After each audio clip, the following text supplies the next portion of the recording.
Howdy, howdy. Playing some good old Arena. Still don't know what the point of this game is after playing it all the way to gold level. The dailies are absolutely atrocious. My daily today was to cast 12 green or blue spells. That was the daily achievement.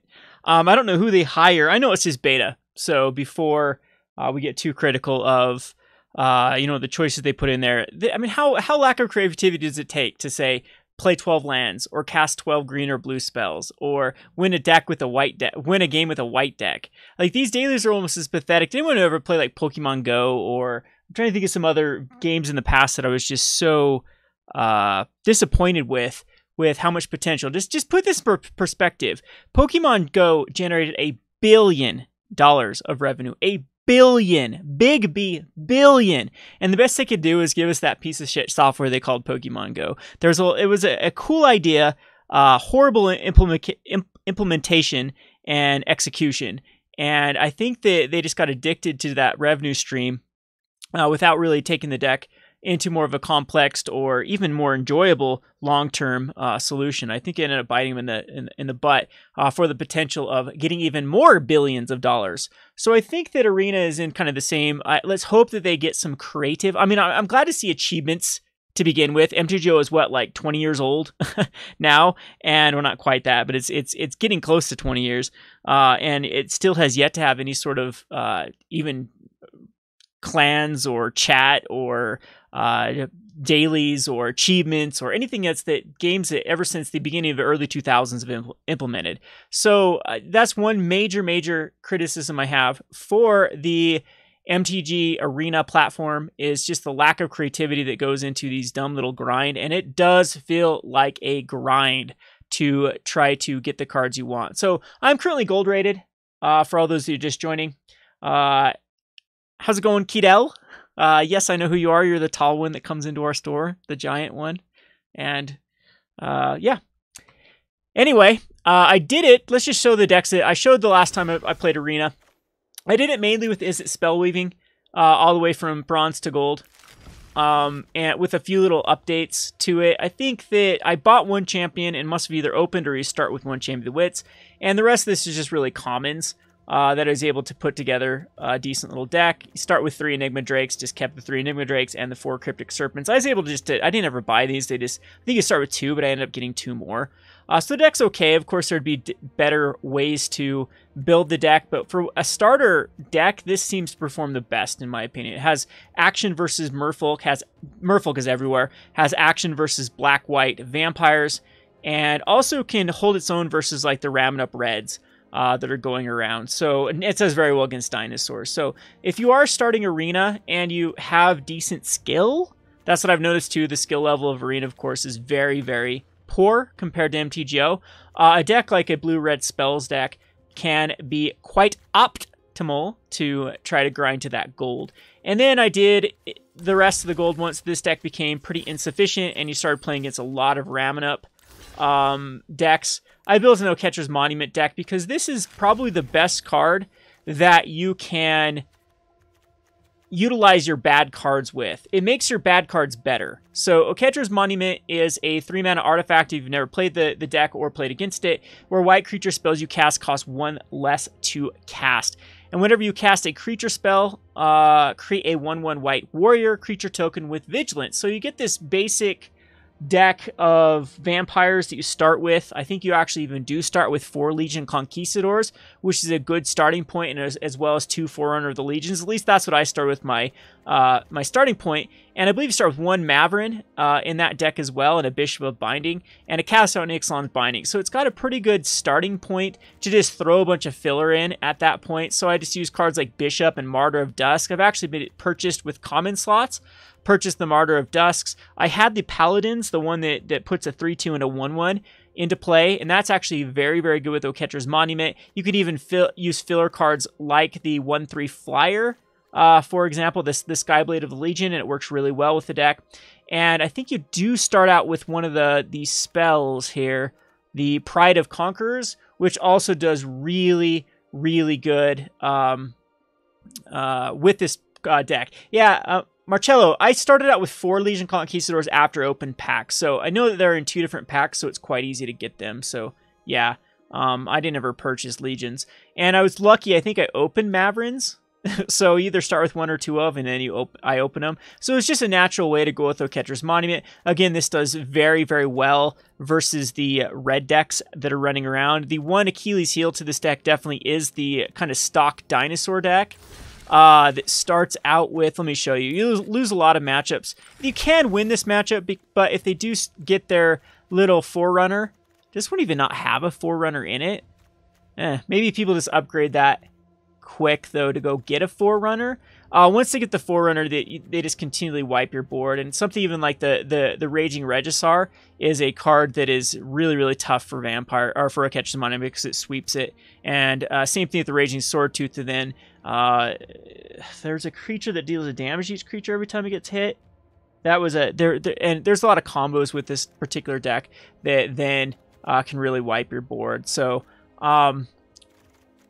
Oketra's Monument, again, is weak against this, but it's decent versus Merfolk, it's decent versus Vampires, and it's really, really strong against Ramming Up Red, which you're going to see a lot of once you get into the Silver tier. It seems like Silver was it was predominantly mono-red. I think mono-red's just an easy deck with the starting points because you start with this Brazen Coalition, which gives you a good starting point with the Daring Buccaneers, which are a great little 1-drop with 2 Fanatical Firebrands. So I haven't edited this deck whatsoever, by the way. And so you can see what you kind of start with the Rigging Runner, Fanatical Firebrand, Daring Buccaneer. If you happen to open any of these, nope, haven't opened one of those, but I've opened Fanatical Firebrands, for example. Or Rigging Runners. Yep, I've opened up a Rigging Runner in this time period. I mean, there's just an easy way to have this little fast mono red deck. You pair it with the 2-1. Yep, the Goblin Trailblazer is a good one. You just fill up your Lightning Strikes, and you almost have this like wannabe ramming up red deck. You can play the 5/5 Haste Dinosaur until you get the Glory Bringers or the Phoenixes, and it's an easy deck to get going. So I think a lot of people are in the mono red, and therefore if you play a deck like Oketra's Monument, you can kind of farm wins off of that deck. So that's how I suggest a lot of people, how they start is one of these 3 decks is what I've noticed. You see a lot of the Sun Empire, you see a lot of the River Heralds, and you see a lot of the Legion of Dusk right out the gates. You don't see a lot of Celestia Pride or Brazen Coalition, or I've very few as it Spell Weaving, and very few Azorius Ascension.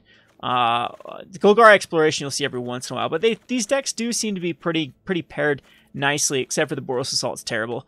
I highly suggest not playing this deck because it's just kind of all over the place. I don't even get what it's trying to do. It's trying to kind of be aggro, but not really. And so if you're going to be playing this sort of deck, or if you want a red-white deck, I don't suggest really starting this as a starting point. It's just very, very weird. Again, I didn't play much decks. I just kind of got familiar with one deck right out the gates. That was the Spell Weaving, and went all the way to mid-silver, and that's when I switched over to Oketra's Monument, and I got all the way to gold. I'll play like the Scarab God decks for the dailies, but I actually don't like the Scarab God at the moment, as it feels like it needs a lot of work before it's actually playable. How I particularly built this deck was just put in a bunch of control cards and explore cards, and redeem my 2 mythics that I started with for the Scarab God. So I have 2x Scarab Gods in this deck, and it's pretty terrible of a deck. I do need to update this deck to make it more competitive because it's pretty bad. But yeah. So Arena was pretty fun at the get-go, grinding through bronze, grinding through silver. I would say it was a fun Magic experience. Remember, I am a limited player predominantly, which I know that might raise eyebrows to some of people that have known me for a while, because I run a channel called Rogue Deck Builder. You'd think I'd be a constructed player, but I tell the story a lot. The only reason I switched over from limited to constructed is when they got rid of the DCI rating. I had a very, very high DCI rating at one point in time for limited, and they didn't have a crossover between limited and constructed, and so I just kept my incredibly high limited rating, and then when they switched over to Planeswalker points, I thought that was actually would matter, like the old DCI rating, because we didn't know how they were going to utilize them. I mean, you could get up to 3 buys with a Planeswalker, and the only way to really grind out the Planeswalker points, because it was a grind. It wasn't a rating, it was just accumulating as many as possible. And they switched it over to that, and in my area, the vast majority of tournaments were constructed, and therefore I began playing constructed. So, but I'm a limited player at heart, and for the very start of Arena actually feels kind of a halfway point between limited and constructed, because you're adding cards to a limited pool. You don't have access to everything, and I think actually that's the most fun way to play Magic. I really love leagues, and I really love trade leagues is the best way to play Magic, where you start a league and are allowed to trade within that league. That's been my probably my favorite experience with Magic. But so kind of it was fun grinding through bronze, because you had a lot of people just playing kind of the stock lists, and you can kind of meta towards the stock lists, and it really was the advantage of the people that were able to think outside the box and start formulating kind of a strategy against the current pool of cards. But once you get up to gold, people right now already have full Ramming Up Red lists. They have full Scarab God lists. They have full Approach the Second Suns. I haven't seen that in a while. I'm trying to think of some other decks that are quite... there's an Anointed Procession deck that's quite popular. So just like an Embalm, Anointed Processions. And that's really what I see a lot of right now. So let's redeem some codes, though, to see exactly what these... I already redeemed 2, so spoiler, they only gave me 50 coins. But these are New Zealand coin... New Zealand packs have promos on them. Got to figure out which ones I've done. And we'll see if we can redeem any of these. So they released these only to New Zealand. All right. So redemption code success. So I had 550 coins. So let's see what it did. And now I have 650. So that one gave me 100 coins. So far they've only given me coins. I've seen people with Llanowar Elves, so let's hope for a Llanowar Elf here. All right, so my next one, this comes from a Karox Bladewing. That was from an Elemental token. The other ones I redeemed was a Saproling token, which gave me 50 coins, and a Stained Glass Knight, which gave me 50 coins as well. But I'm thinking that the codes have nothing to do with the tokens they're on. Let's go ahead and redeem this one. And see what that one gave us. Yeah, 100 coins again. Maybe you get between 50 and 100 coins. Here's a Teferi Emblem token, so it's more of a rare. Let's go ahead and redeem this one. Yeah, it doesn't even show you what it redeems. Doesn't do anything cool at all. But again, this is still beta. Like, people that are whining right now about beta, like, I hear a bunch of people whining about Llanowar Elves giving an unfair advantage. It's beta, people. It's beta. Who cares about any sort of unfair... There's nothing at stake here. That one also gave 100. It looks like they're all giving me 100 points. I swear they're giving me 50. Maybe they upped it from the last update. All right, so this is a Cleric token. Oops. One pack gets you 1/10 now of a booster pack. So, yeah, one pack gives you 1/10 of a booster pack instead of, like, Pokemon. No, they've got to have... So one of them has to have a Llanowar Elves, though. That gave me, yep, that one gave me more. I've lost track here. I think that one gave me more. I think that one gave me 300? What was I at? No, I swear you were at like 700 and something. And someone in chat that's paying more attention than me. I'm now at at 950.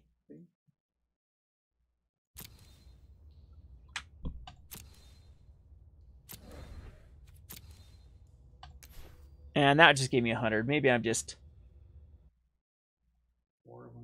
Yeah, you should have got 100 each. I think you redeemed 4 now.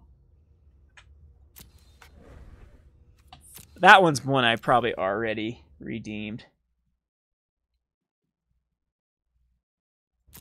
Yeah, that's kind of boring if we don't get an elf. At least the packs look cool when you... How do you even tell if you get an elf, though? I don't know. You have to go through your cards. So I'm going to have to see and check to see if there's Llanowar Elves. If, is this stream going slow for some reason? That sucks. YouTube's fickle sometimes. How's the audio, too? I've got my good mic. I finally brought my new mic to the store because the other one cut out, so... That's why I haven't seen a lot of videos, because I haven't done anything at home. Well, I always tell myself when I come to the store I'm going to do a video, and then I get caught up doing stuff. Alright, so I got a few more of these. Apparently you can only redeem 10. Maybe we've already got to our redemption limit here. But yeah, that's pretty lackluster, but at least it's like... Alright, at least it works. And maybe some of those might have, like my friend bought them, and maybe the people already did redeem some of them. But anyway, allows us to get a pack here. I'm still looking for like Vraska's Contempts. So we're going to still just get an Ixalan pack. I know that I should be saving these for Dominaria, but who cares if everything's going to be wiped. Whoop-de-doo. We'll buy an Ixalan pack and then open it up. So anyway, I figured out a little more with how the system works. If you have more than 4 of these cards, then it deletes it and then it goes towards this vault. And then when you get this vault to 100%, it opens up and you get new cards. So it's like a bigger pack. Hey, that is a very, very good card to open, a Rampaging Frostodon, which, by the way, is not banned in this particular format. So if you are running Mono Red, keep that in mind that both the Rampaging Frostodon and the Ramen Up Ruins is not banned. Those are cards that you should be redeeming towards ASAP, as they are very, very powerful in this meta. There are a lot of counter decks, like I said. The Anointed Processions deck runs the 4 Sunscorch. But I mean, I guess the Rampaging Frostodon would stop them from gaining life at that point. So, alrighty, let's go on to some games. I guess let's actually look to see if we picked up an elf, for example. Is there a way to search? Oh no, unowned here. So Lano War. Hey, no, we have 2 of them. Oh. We got 2 of them. So the redemption somehow opened up? It didn't show us, though. That's kind of stupid. So we were able to redeem some Llanowar Elves. However, I don't have any... Like, we're out of cards completely. Like, what I'd like to be doing is to... If I would suggest, too, if you start with Llanowar Elves, would to go Jade Light Rangers as soon as possible. So, like, Jade Light Rangers in... there's another good 3-drop. Merfolk Branchwalkers. And just kind of go Mono Green Stomp. I think that looks pretty good. You could go the other monument, oh man, I can't even think. Ronus's Monument, and that kind of makes a fun little deck to play. You still have the 3/2 that exiles a card from a graveyard when it attacks or enters the battlefield. I think that's pretty well positioned too, because you'd be surprised that how many decks do utilize their graveyards, even if it is like Search for Azcanta that is utilizing the graveyard, or all of the Embalm type strategies. So Llanowar Elves. We can build a deck with Llanowar Elves. I don't know if it'd quite want to go in this. You can't trade them, Zach. No. Ask what's his name. I can't say his name on stream because this particular individual is worried that they'll get in trouble by giving an American New Zealand codes. And I doubt that. I doubt that. We could... Wow, I got another Wild Growth Walker. We could definitely go like an Explore deck that could utilize the Llanowar Elves. I don't know if Llanowar Elves actually does care to be in a deck. I guess it could ramp out the Tishana's Wayfinder and whatnot. Again, I haven't really messed with it. Maybe a green-red deck might utilize it, but currently I don't think there's any deck that I play that wants to be running the Llanowar Elves. I'd have to kind of go into a strategy that would utilize it. Okay, so let us go to some games here. I know there's probably a bazillion people streaming MTG Arena at the moment. Again, this is not an endorsement of the game. I have played quite a bit of games. You can see I played 35 this week. So let's get over to some Oketra's Monument, and I'll show you how well, like, it performs quite well. There's also some other things I don't like about Arena. It's once you're up to gold, it tends to queue you against this to the same people over and over again that are just queuing up. So it doesn't. I don't know if it has some sort of match rating system or not, or if it's just kind of first come first serve if they're somewhat near your ranking. I like heavy lands in Oketra's Monument decks because you do want to be hitting land drops every turn. So keeping a 5 and a 2 is fine. Our opponent's going to mold a 5. You'll see a lot of people just concede at this point too because there's nothing on the line for losing. Once you hit a rating, you can't go down a rating. So that's that. And of course we're going to draw a land, but this is okay. See, holding the heavy land too allows us to cast this Forerunner here. And then we'll actually do the Maverin, because this actually ends up being a really good hand here. Because the Maverin's just going to get out of control with the Forerunner of the Legion. So the Forerunner of the Legion is going to come out, and there, my opponent just scoops. Okie dokie. I guess the Arena gameplay is a little bit better in a way than MTGO, but there's just not as much meat in my opinion, as what MTGO allows. The board state can get quite complex, and then at that point it's miserable for Arena to really try to navigate. One time I was trying to put a bunch of blockers on a bunch of creatures, and I misclicked, and I tried to undo it, and then the time clock's going down. I'm like, no, I knew what I wanted to do, but maybe it's just an inexperienced thing, but it gets really clustered, and then it like restacks them after you click on a card, and you're like, wait, I thought I blocked that because it repositioned the card that you thought you were.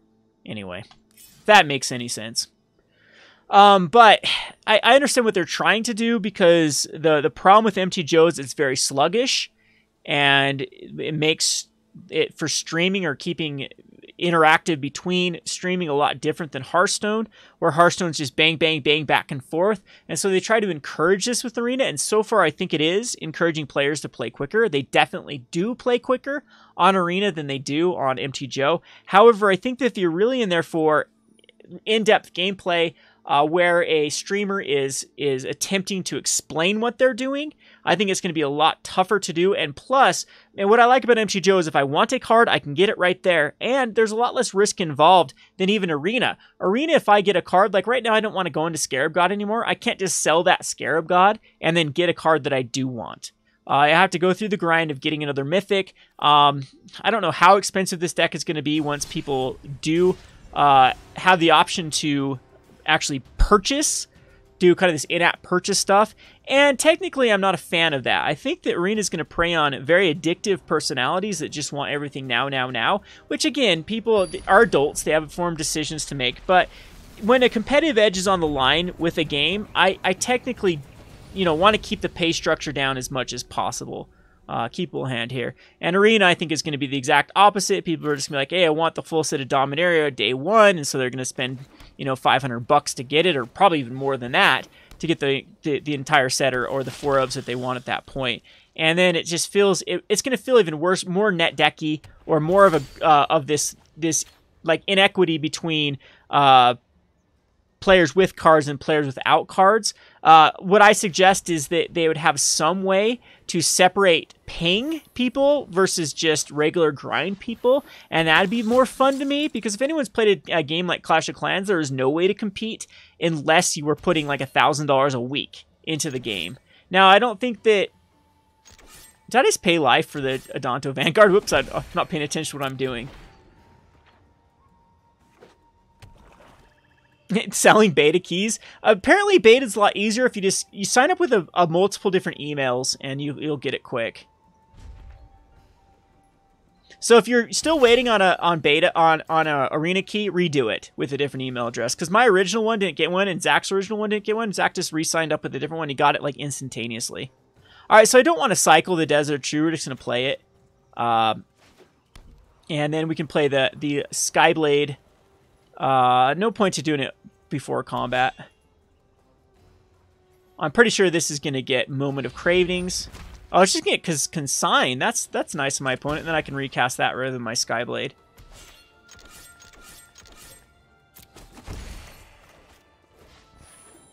So this is going to be another kind of grindy black-blue deck.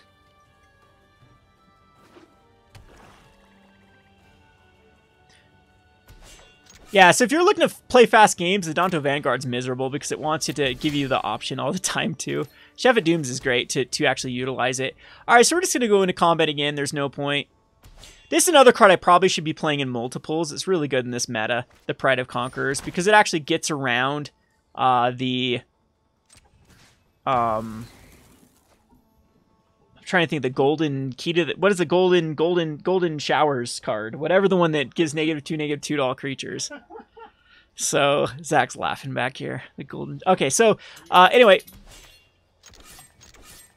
we'll attack in with the Adanto Vanguard, and then I can play the Conquistador and fill back up my hand, which this card is really good. See, actually, this is where I grinded the most, is versus those Scarab God decks, because I think Oketra's Monument does incredibly well against Scarab God. As you just put too much pressure, they wipe your board, you refill with one card, basically, so. Alright, Resolve. Gonna kill my Conquistador. Yep, that's fine. And, okay, so we'll go to our turn. And another Angel of Sanctions. We're a little bit off from playing the Angel of Sanctions. I'm just going to go ahead and main phase the Conquistador to save time because my opponent can't react. So, and attacking with the Danto Vanguard.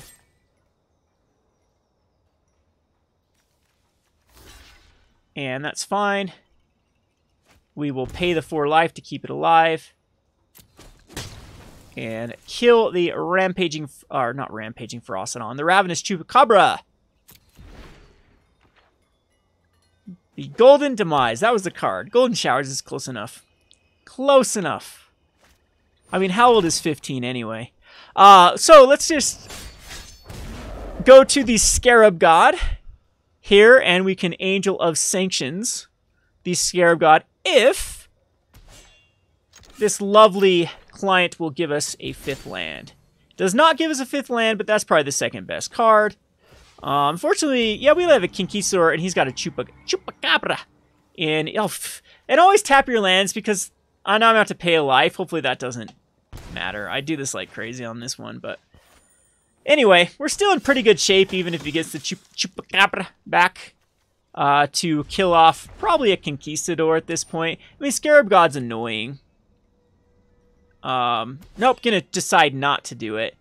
Yeah, that's actually smart because now he has a way to protect through the Angel of Sanctions. But, okay, good. My opponent is gonna use instant speed cards at sorcery speed. We clap for that. I always do that for my commander players when they play their instances at sorceries. I get to say, oh, you're so awesome. I love that. I love sorcery speed Kaijudo cards in Magic. Oh, I can resolve that. It's hard to play instant speed stuff on. It's not hard in this one. All right, so this can resolve. Doesn't like my Skyblade. I kind of agree. And my opponent will not attack with the Scarab God. And our opponent, well, now we can go the Sanctions here. So the unfortunate thing, though, is Angel of Sanctions is quite easy to kill with my opponent's deck.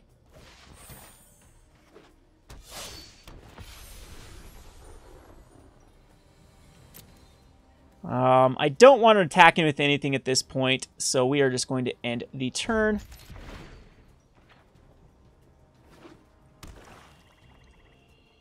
See if Chupacabra number 2, Vizier of the Anointed. So gonna go and grab something with Embalm. So we'll have to see what that is.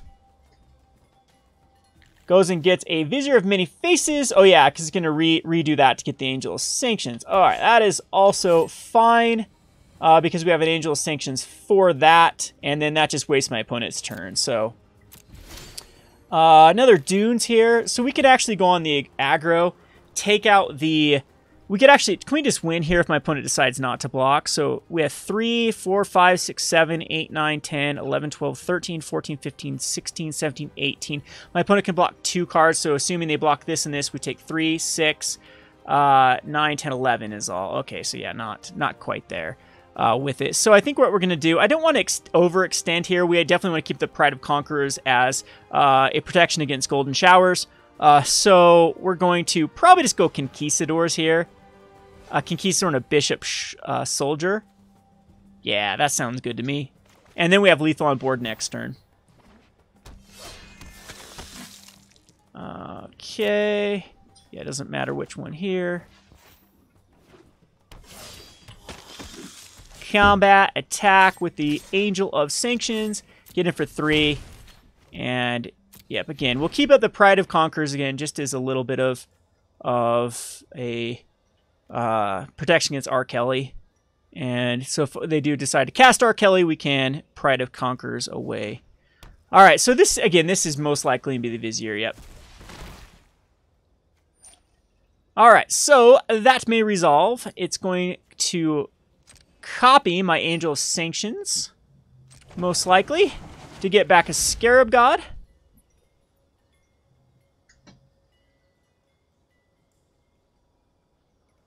One other thing I have about Arena, it does freeze up a ton. And then also, if like freezes up and then it doesn't let you know that it's frozen. And yeah. Where are you going, Chloe? You want to say hi to chat? No, not yet. Come on, let's go get it. No, wait. Oh. R. Kelly is not going to wipe my board. I have protection from R. Kelly. We are older than 15, so therefore we cannot get peed on. All right, so the pride of this is exactly what I thought my opponent was going to do, and I still think we have lethal even if. Now we just go Angel of Sanctions number 2. So with 4 blockers and I have 4 that is going through, that's actually exactly lethal, right? But there's a Moment of Craving in hand. I don't want to go that route, so we want an Angel of Sanctions for the Angel of Sanctions. Whoops, tap my mana incorrectly again because I'm a bad player. So we'll take the Angel of Sanctions, what's going to take the Angel of Sanctions, which is going to take the Scarab God. Hey, hey! Combat.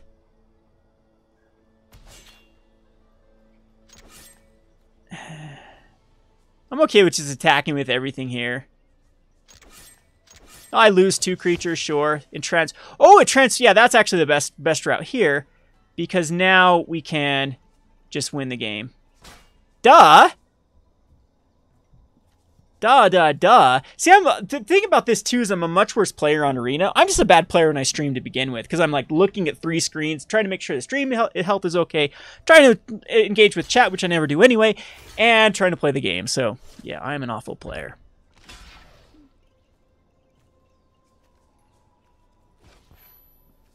Get wrecked, Scarab God decks.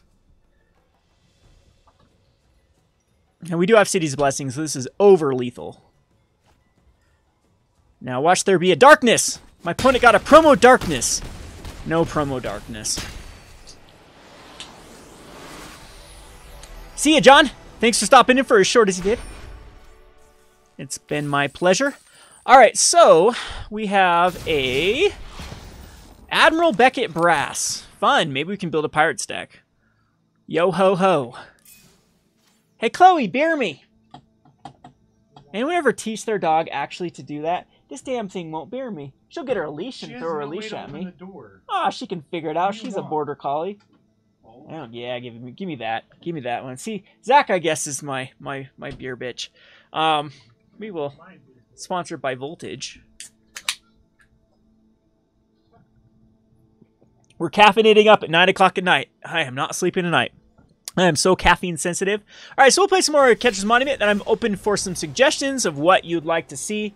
We can always build a deck on MTGO. I'm just kind of out of the out of sorts with Magic. I just don't want to construct anything really. Do you ever get in one of those moods?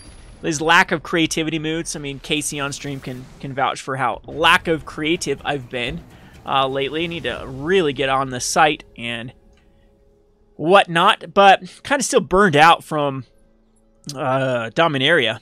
Played in 4 pre-releases. Pulled a bunch of all-nighters.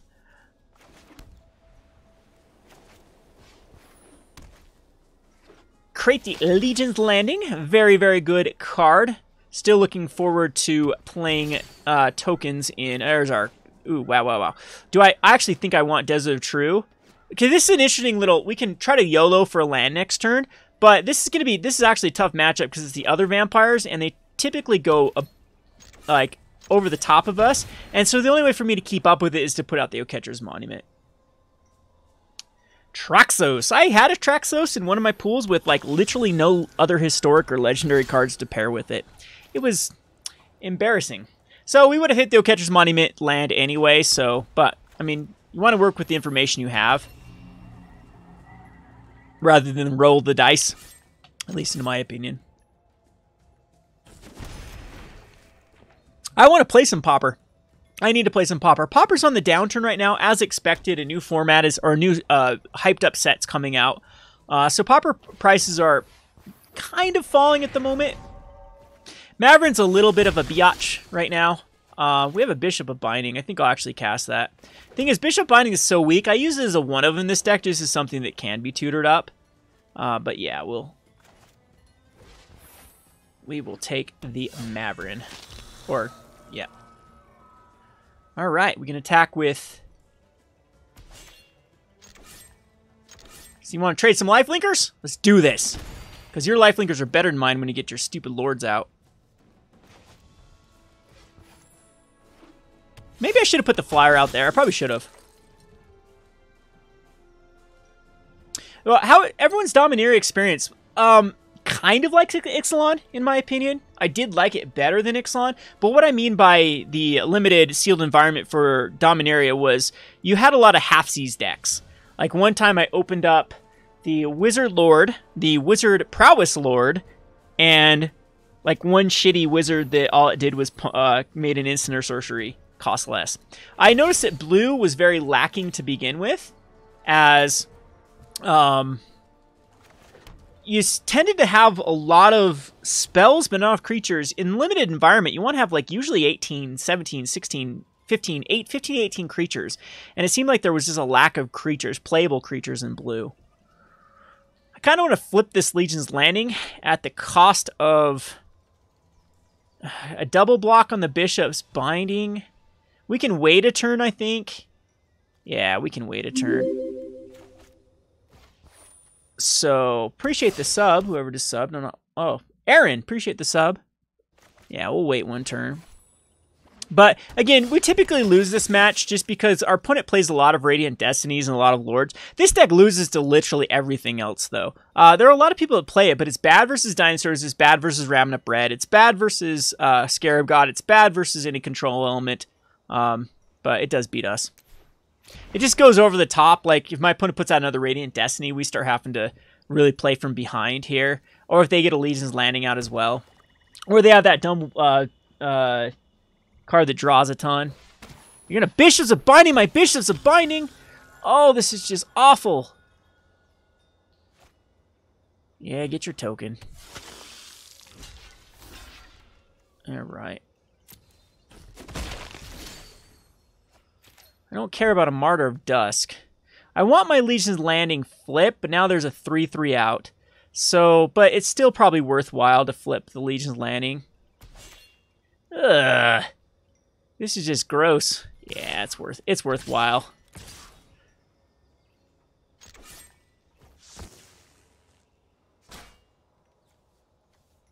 These warriors aren't doing anything. History of Benalia actually saw a ton of play. I was totally wrong about that card. Apparently, that's exactly what Standard wants right now, is a 2-for-1. Yeah, all my predictions were pretty bad. You win some, you lose some. However, Dominaria, I don't think anything's be able to increase its price. It's kind of the this is the problem with sets that are in stock right now. There is, like, the whole entire set can only hold a finite value based upon box value, based upon EV. Otherwise, people like me or mass store owners will just crack them. So, yeah, the mythics are going to have to go down. Karn included, Mox Amber. A lot of them aren't seeing any sort of modern play. There was a few Mox Amber decks that there was a 5-0 finish with the Mox Amber, with Isimaro, which I predicted was going to occur. However, it's yeah, it's not something we know that will stick around. 5-0ing a modern tournament isn't very tough. You can do that literally a draft deck if people don't play their solitaire decks and don't get their combos out early enough. You know, you play a draft deck and throw a Rest in Peace in the sideboard, you can beat half the meta. All right, so here's my whining about modern as usual.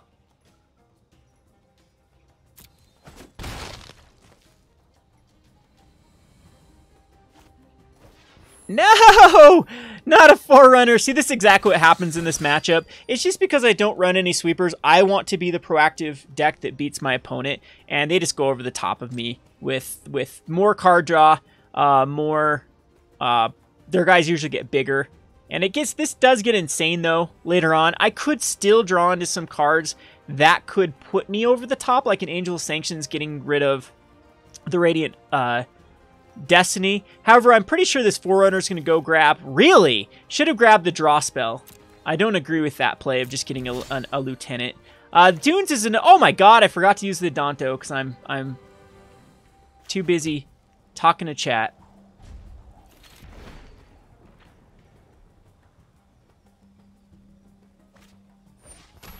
So now these are even bigger. This is exactly what happens. You can pump up something else. I am blaming you for the punt. I had it clicked over the Adanto, and then I started talking because about nonsense modern, because I get started on modern. Whoever plays that crap format, that's your own problem. You degenerates. Let it die. It's such a dumb format. Still to this day. I played some the other day. Well, just looked at the results. Again, you win with the rest in peace. Fun. What a great format. Alrighty, so we will use the Adanto this time, though. There's some interesting cards still. Oh, I'm just going to tap this for now so I can end turn and then... There we go. Yeah, this is exactly how the vampire list goes. This is such... It's not... I do not suggest going vampires, though. It literally does lose to everything. It might beat Merfolk, but it's not the greatest versus dinosaurs. Because dinosaurs just plays a lot of the removal of the key. Because look at vampires. It folds if you remove the key components. The Radiant Destiny or the Legion Lieutenant. And then the deck is just really... bleh. It's not the... greatest decks. See, this is what I hate about Arena, though. I can't even see what the hell's going on. I don't know. You guys even have a littler screen to see what's going on. I'm never going to be able to click to block the ones I want to block. Ew. Ew, ew, ew. So I have a Chef at Dunes on the crackback. What is this? Is this attacking? This Forerunner? We definitely want to kill that thing. Because it's pumping up Vampire. What else is attacking here? Just this, this, and this? Oh, and my time's clicking away. So we will put a Bishop. And 2 things. Is there 4 on there? Because I can't even tell if there's 4 on there. And we need to block at least chump in front of a couple of these other... I can take... Yeah, I think that's where we want to go. Do I have everything? Whatever. Ran out of time before I can see what's what. I think I got them blocked correctly.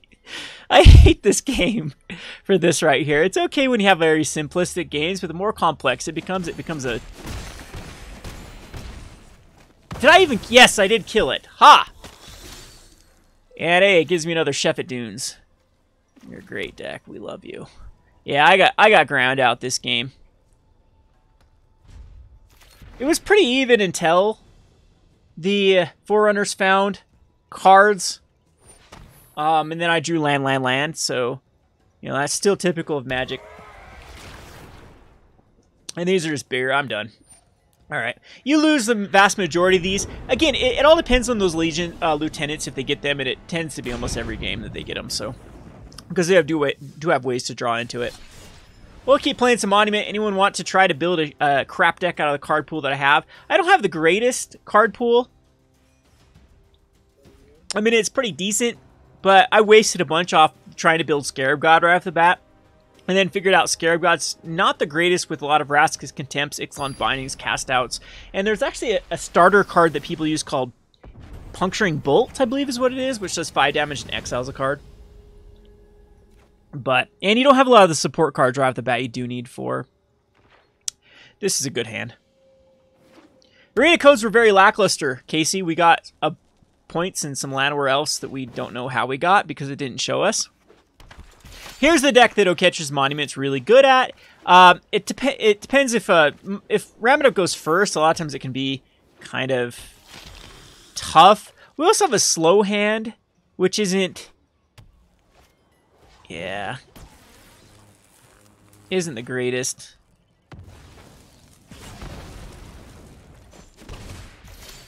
Alright, so Dune's gonna help get us there. We did draw land as well. Kept with 300, draw land. That's never where we want to be.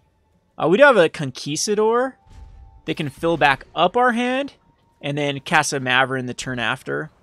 But Ramadup seems to have its pretty decent draw here with both the Sunscorched Desert and the Ruins. We're down to 15 and just by 1 creature. And there's our trump card. I can't even beat this card. We have to draw into a...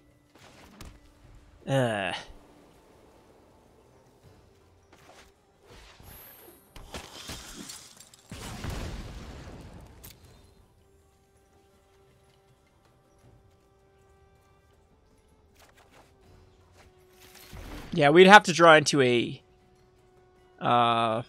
Angel. Really just going to go for the damage to the face. Yeah, there's no way I can stop it. Another Maverick is terrible at this point. We could go Martyr of Dusk and then use a Pride of Conquerors just to kill a Daring Buccaneer. But then we lose some life. And then, see, that's our only hope. And then, but our opponent's going to get us with these Rampaging Runes eventually. And then we actually would draw another card after that. But I guess the Conquistador can do that as well. Yeah, let's just thin out our deck one more with the Conquistador.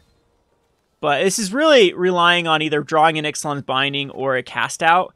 Next turn, it's still not the greatest feeling to have to be playing that on Rampaging Frost. And I get that at that point we can do... No, we can't even do a Cast Out and cast a card. And my opponent just has the nuts. Yeah, the absolute nuts. Removal, removal, removal, and 2 creatures. And now it have to be an Angel here off the top. And then our opponent can have a Lightning Strike.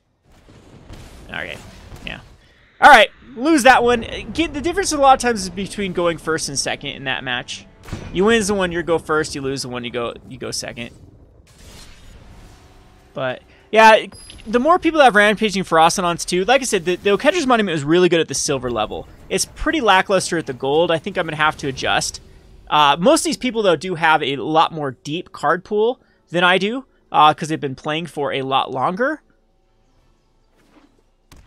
So I'm into barely like a week of this game, I believe. The last time I streamed was the first time I played the game. Then I took a break from it, and then it continued again just to, you know, it's a good way to kill time. That's one thing I can actually give perks to this game. All right, so Merfolk, it tends to be one of those matchups the same way as Vampires, except that there's a lot of times we can go through the Merfolk. But you can see, though, that the creature removal, that's why the Izzet Spellcast deck does so well right off the get-go. You're playing against a lot of Merfolk, Vampires, and like half-sea red decks, and the Izzet Spellweaver deck just removes this crap, so now they got a useless, like a 2/2, and then you remove that. See this Merfolk deck's going to try to cancel off here. And it's also going to spread the damage, which is not where I want to be. Man, we get another Pride Conquerors, 3 cards. So we have to put out the Oketra's Monument. It doesn't have the good news is it doesn't have any unblockable cards at the moment. So the Oketra's Monument is going to ramp some blockers out. The Binding can take care of... Yeah, I think we lost this one again. We went second again, twice in a row, which might be the difference between winning and losing would be first and second. That tends to be a very, very huge trend in Arena at the moment with this hyper aggro starting decks. We have to bind that, and plus our opponent's going to get some advantage off of it, so it's hoping not to see that card.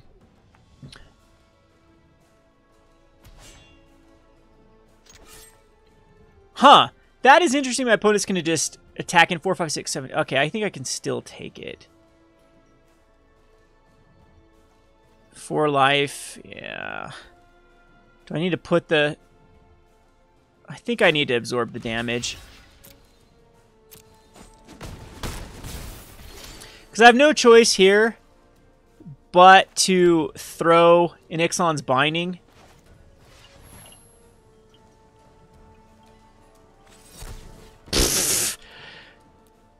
Okay. There's been some pretty nutty draws. See, when you guys get on, you're the worst luck in the entire world.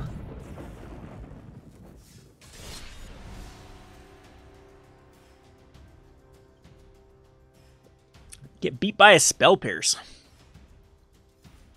I don't really have a deck list for the mono white deck at the moment. It's been cards literally like Oketra Monument is good at making bad cards better. So the Bishops, the Legion Conquistadors, the 1/3 Flyers, the Paladins, whatever the 3/2 that puts out a 1/1, they are actually really good when you can go wide and then use the 2 Sheffet Dunes you start with and the 1 Pride of the Conquerors as your finisher. It's a pretty crappy hand, but we'll keep it. So.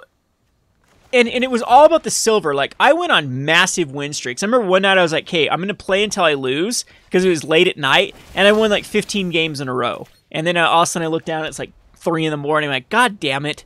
Why didn't I lose earlier? But at this gold level, look, these Merfolk deck are complete.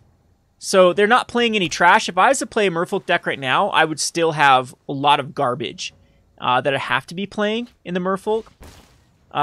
Yeah, see, look, this is the legit tier 1 Merfolk deck so far. Haven't seen any cards that are not used in it.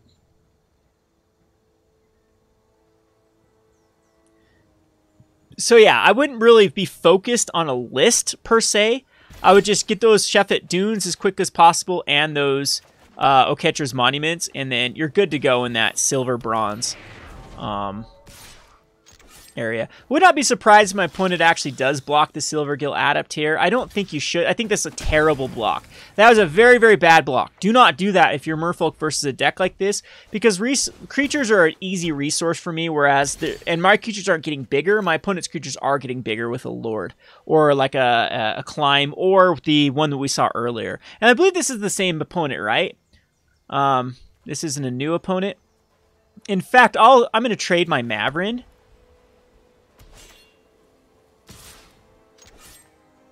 Probably could have attacked with my 1/1 lifelinker there, actually. Okay, we'll trade because we're going to throw out the other Mavrin.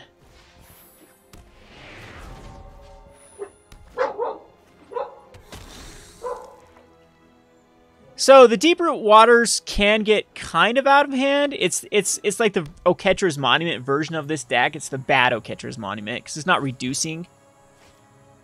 And has the Tyrant again. And that's going to be tough for me to overcome because we don't have a Cast Out or an Angel. This can go get a Bishop, which I do think is going to be the right play. Unfortunately, though, we can't attack him with the Mavrin at this point. We don't have a finisher. Like I said, we probably need more Pride of Conquerors here. I still am playing a lot of filler in this deck, as you saw with like the 1/3 flyer. I don't know if the Forerunners still want to be in a Monument deck. For example, we'll throw out the Dunes. I guess it doesn't matter how I... And we're flooded with mana. We don't want to have 6 mana in this deck. The good news, so it's between a Legion Conquistador just to fill back up, but I think we have to get a Bishop. And this is why I like to use the one of in here for scenarios like this. But yeah, there's no point to attacking or anything. But I highly, highly suggest going into this at Spellweaver as the way to upgrade. It's, in my opinion, the most competitive for what you're seeing. Just because look at what we'd be playing with the Spellweaver. We have you start with so many Magma Sprays, and then I either got some or you start with them. I can't remember. The same thing with Lightning Strikes. Just fill up those early, and you have like some decent removal. You have a lot of cards like Strategic Planning and Chart of Course that can be used as draw. The Hieroglyphics, the Ops, those type of things. And you can just churn through your deck and then get the Enigma Drake as your win con. But any sort of creature removal deck will punish decks like these. Yeah, so again, my opponent is going to... It's going to be tough to beat even with a Bishop here, as my opponent's going to be able to tutor up another one and be able to draw a card because it's only 3 to draw, right? Okay, so we'll use the Bishop and watch a random Essence. And we'll give Mavrin... No, we'll give the Forerunner a plus. Oh, wait. Huh. The wrong trigger. Almost exiled my own thing. So the thing is, they do run that 0/3 hexproof card. Knowing my opponent's got it in hand, and they're going to draw it. It's going to be this card. Okay, never mind. Didn't happen. And what did I pump up with the Bishop coming in? Did it, like, counter my trigger there? What the hell just happened? The Forerunner should have just... Target creature gets +1/+1. Where the hell did it go? So the trigger was there, and I put it on... I clicked on the Forerunner. It's not a 1/1 normally, is it? Stupid card. Alright. Well, it's still worthwhile. Maybe we could attack with all of them. I don't know how much I value the Mavrin at this point over the creatures. Nah, we'll just do it this way. I think I still do value the Mavrin. Oh, because I actually could have done it that way. Ugh. Could have pumped it up. But this way I can save the 4. Alright. That actually worked pretty good. But then I could have attacked with Maverick there. It had 2/3/3s. So we need to keep this bishop from dying. What's up, Chad?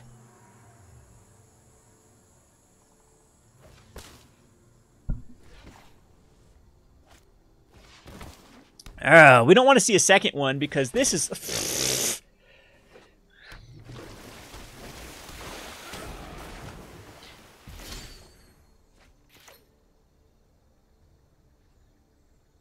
Well, I think we have to go for it this turn.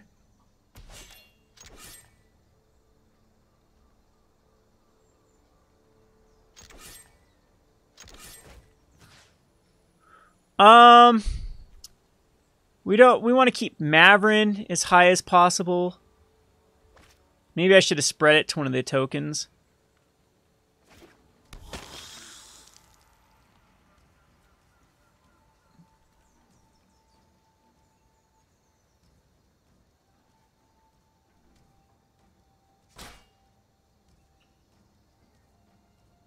So a 4/4 Maverick and a 2/2 Bishop.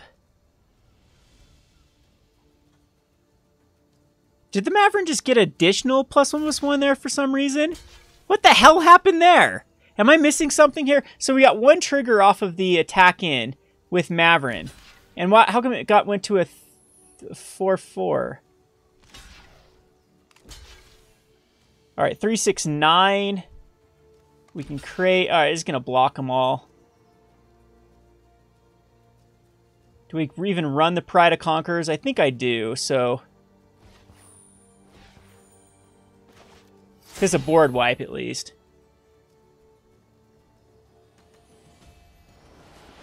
Hey, my opponent scooped. Oh, yeah, Bishop. That's where I got the trigger from. I think it was from a Forerunner. You're right, Aaron. I thought I stacked a Forerunner trigger off of it, but it was the Bishop trigger. Anyway. Okay, see what we get. Finally got our dailies done. A Priest of the Awakening Sun. Woohoo, another trash rare. Alright, we'll play one more with the Oketra's Monument. And then we can mess around with Arena some more. Any questions about it? That's what we can do, kind of a Q&A discussion about Arena. Is it worth it? It's definitely, I highly suggest downloading it when it's in open beta or open enrollment, whatever you want to call it. And just having a way to play Magic for free is fine. The whole problem, like I said earlier, is this really preys on people that aren't very strong-willed or have addictive personalities, and it's going to take some people for a ride, and I don't think you should ever spend money on this. If you want to spend money on Magic, do it on MTGO, where then you can resell cards. If you actually manage... Oh, whoa, not in turn. I don't want to get Magma Sprayed and not being able to... Ha! You thought that I clicked OK, resolve. Ha ha ha ha. Suck it. Tried to exploit me passing turn. Ha! Unless they just want to do 4 damage to me. But yeah, so MTGO at least is a better way to save your money, because if you ever do want to get out of MTGO, you can actually sell your account. Whereas this, I don't know, accounts might be worth money. I'm pretty sure in the terms they tell you can't sell or can't trade ownership of an account. So if they catch you, the account gets shut down. So anyway, if that makes sense. All right, we got the Catcher's Monument. So blue-black control deck is going to be tough to come back from this draw. So yeah, anyway, so playing this for free, go for it. But you got to know yourself too. A lot of people, that's my biggest advice to people in general, is to know your vices. If you have kind of this addictive personality, you know you're going to spend money, don't do it. Don't do it. There's better ways. Buy paper cards. Buy... I don't think this is going to lead to any sort of, like, Pro Tour invite. Maybe to try to force people to buy into it, they will, but...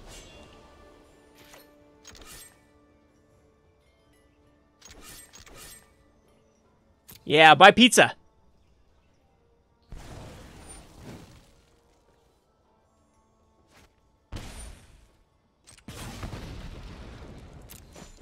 So I will go Bishop Soldier here. I'm assuming my opponent wants the Magma Sprays now.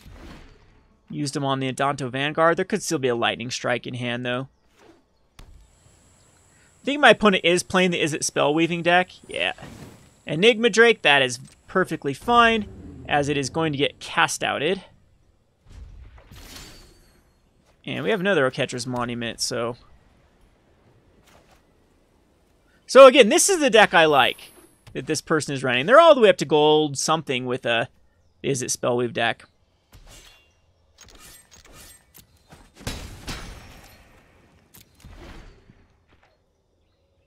You spent money on duels? Yeah, that worked out really great. The client's good, it's smooth, it's actually pretty good for a beta. I've played a lot of beta games, and the bugs are actually very minimal compared to other beta. Like a lot of people that are making complaints about Arena. Oh man, they're just off base with a lot of, like the Llanowar Elf promo, for example. Who cares? It's beta. They're trying to test something out. Can a Magma Spray my Adonto again? Unsummon it. Awesome. I'll take that, because then we can go Oketra's Monument and get a token. Hey, hey. Now we just need to not... I don't think there's any point of not playing a land. It's closer to like our Arch of Araska if we get it.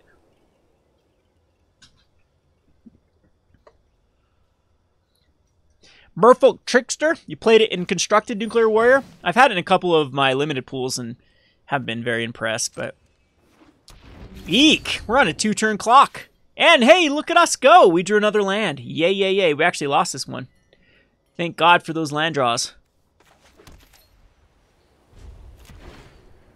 So I have to draw an Angel or an Ixalan Binding, or... That's that, actually. A Glorybringer! Lovely. The Flood.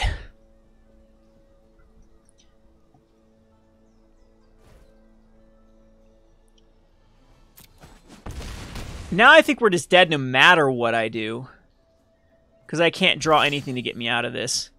Maverick won't do it. Womp womp. That wasn't really a deck's fault. In fact, I play that matchup all day long. That was the 8 lands and 2 Oketra Monument draw. That's lovely. All right, so where do we go with this? You saw me, yeah, I kind of stuck it. What am I, gold 4? Gold 3? Gold something? It does kind of get stuck there because, again, people tend to have a higher pool than I have. We might kind of mess around with some of these other decks and see where we're at. This was my attempt at building a competitive deck with the Scarab God. I haven't updated it for a while. There's definitely ways that I can go here. Probably want to go down to 2 color. I probably can go down to 2 colors now. I think that'd be the first way to do so. Making this into a blue and black control. If I got another Doomfall yet? Doomfall does seem really good in this meta. Nope, and I can't spend it. Yeah, to me it doesn't seem like there's a point to... I haven't found another Moment of Craving. Haven't got one yet. That's surprising. Yeah, we don't need to go into green. It just makes the...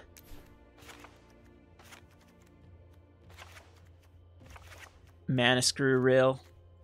Oh yeah, I did it for Tendershoot Dryad because it was one of the rares that I opened early. It was like, wow, this is actually a pretty decent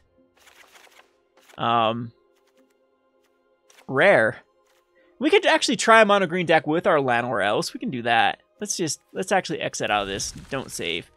Let's see what we can build with our good old Llanowar Elves. We have nothing to lose since we hit that gold rating. We're going to call this deck Llanowar Elves .deck. Okay, so, and then we can trigger some people because we have a Llanowar Elf promo, because we have friends in New Zealand. All right, so Llanowar Elves, Merfolk Branchwalker is something that is pretty decent here. What else? Let's just look at green cards and see where we're at with Garbo cards. We could put another ramp card in here with the Chandler Initiate. It's really 3 drops. Hey, look, we have a Drover that can ramp towards something. Ixalan's Diviner isn't terrible either, as just a card that gets value. Hey, look, we have more ramp cards in the Naga Vitalist. We'll build a green ramp deck that tries to utilize these little dorks to ramp up. Hey, thanks, Desolator. Thanks for the good luck. We're all counting on on our cheated in Llanowar Elves promo that we got from New Zealand. Growing Lights of Itlimic is okay to put in here, even though our cards. How do I have 2 of these? I think I opened 2 of them. I don't want these bad. Like New Horizons, I don't think so. I think Jungle Pioneer, are gonna try for like a creature. Is there a way to pump up the creatures? We're gonna figure it out. The Pride Sovereign, we could if we went into green. Thrashing Bronton, absolutely. Swift Warden's actually one of the better 3-drops, to be honest. And we're looking for stuff. Ugh. The Wayfinder's fine, and it's an Explorer card. It's like our cheap. The Vizier Menagerie, perfect. Yes. Should we try a Path to Discovery, or does that even matter? If I'm going to go this route. I do like the Snapping Sailback. The Crescent Herdclaw, yeah, we're going to go with that. Walk of the Wilds, no. Night of Stampede, no. See, what I like about Arena at this point, too, is it's like looking at a big sealed pool. Like a massive sealed pool. And trying to make it work. So we could go Strength of the Pack as our win con. Kind of an awkward card with what we're doing. We do have an Uncaged Menagerie, or we could actually like go into another color here. With like Tishana Voice of Thunder, to then draw back up a bunch of cards if we went green-blue.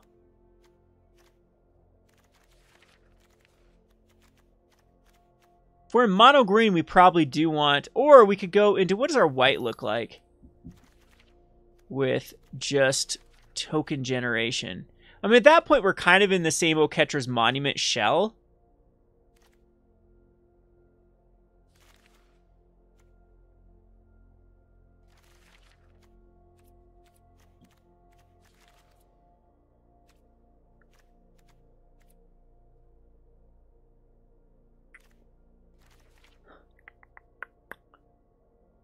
But because we do have an Anointed Procession.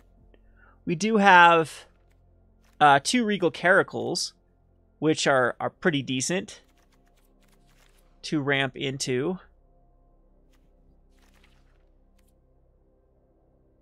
Oh god, this deck is going to be so bad.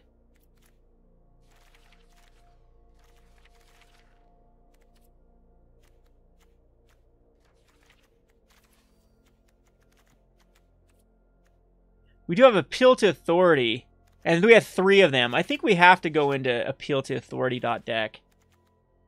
And we do have the 4 Dunes as well. So I think that the best way to build this would be going to green-white.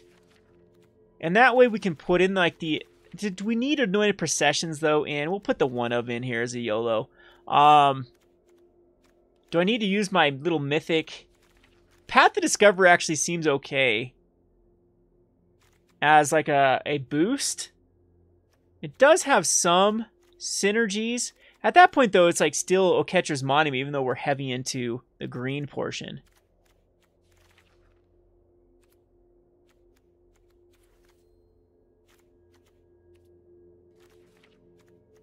Uncage the Menagerie is okay too. Harvest Season's funny. But I think it's kind of bad.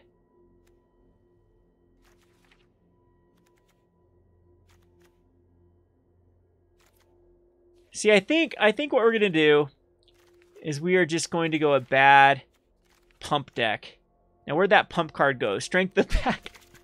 Ay, ay, ay. There's a better Strength of the Pack coming out in the new set. The Wild something. Wild Onslaught. Won me a lot of games in Sealed. So, we want... Where's that cat? We want the damn cats.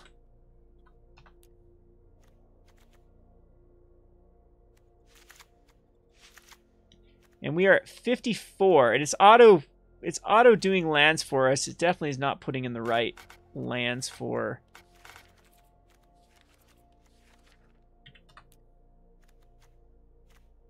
We'll throw in some Legion's Landing. Oh, this deck is so bad. Is Legion Landing? Yes, I guess Legion Landing does get us to where we'll put in a Pride of Conquerors too. We don't want Mount the Feet. How the crap did that get put in here? Get rid of that garbage card. I guess it's okay. And these Anointed Priest we don't need. Probably should put some sort of removal like Baffling Ends in here.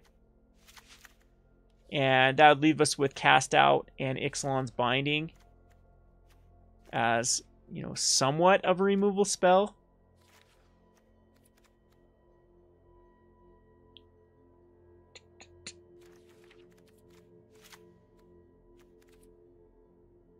Oh, we do want the Anointed Procession, though. We do want the Cast Out. How many lands is it trying? Because this does tend to over 24 lands. Yeah, we absolutely do not need 24 lands. Whoops. Okay. No. Down, down, down. Down. So this puts us at 1822 lands. That's probably more bearable with everything ramping.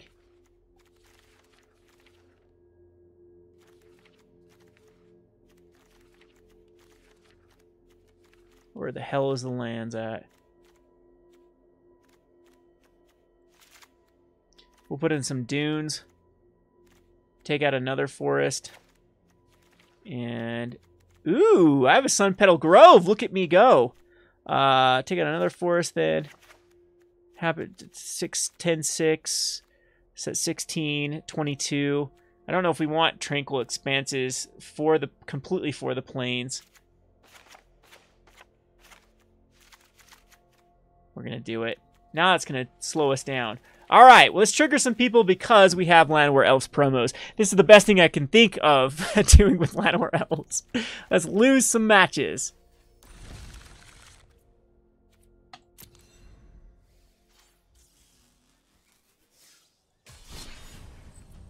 Okay. Llanowar Elves.deck is what it is named, and we are going to play it. This deck is so bad. We are going to win, though. With our Tendershoot Dryad.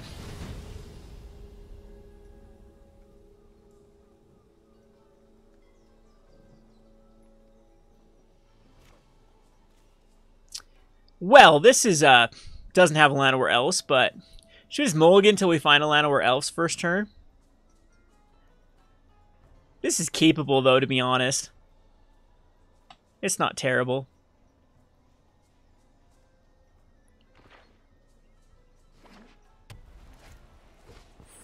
This guy loves MTG so much, he put it in his name. Hey, there we go. Triggered number 1. Ha! Ha! Don't you wish you had friends from New Zealand, Peter? Legion's Landing here. I think that we want to get this Pride Sovereign online as quick as possible. Probably still going to lose, though, because our deck is bad.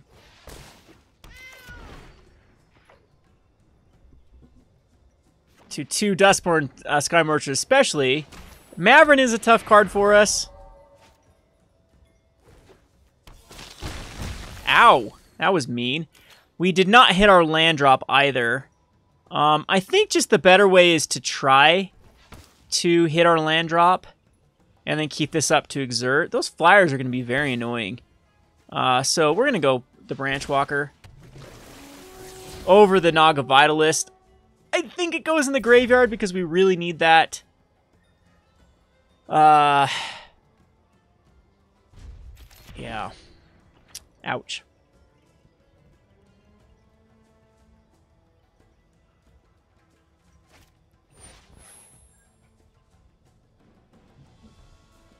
All right, so I'm going to let this resolve and then target something. It should be targeting my Pride Sovereign. So at this point, we can make some meows. How come that one didn't meow? They did like groaning. Unfortunately, these Duskborn Sky Marchers are going to eat our face some more and get another annoying token.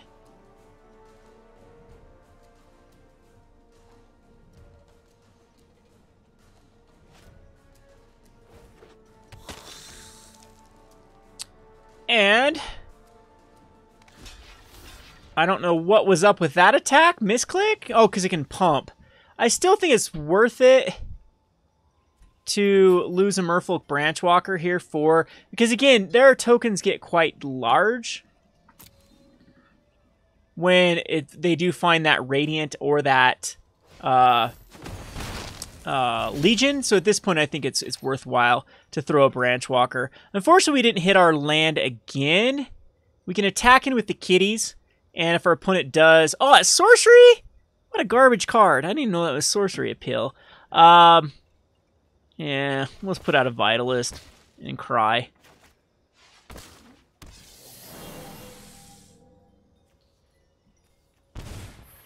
We did play a low land count, though.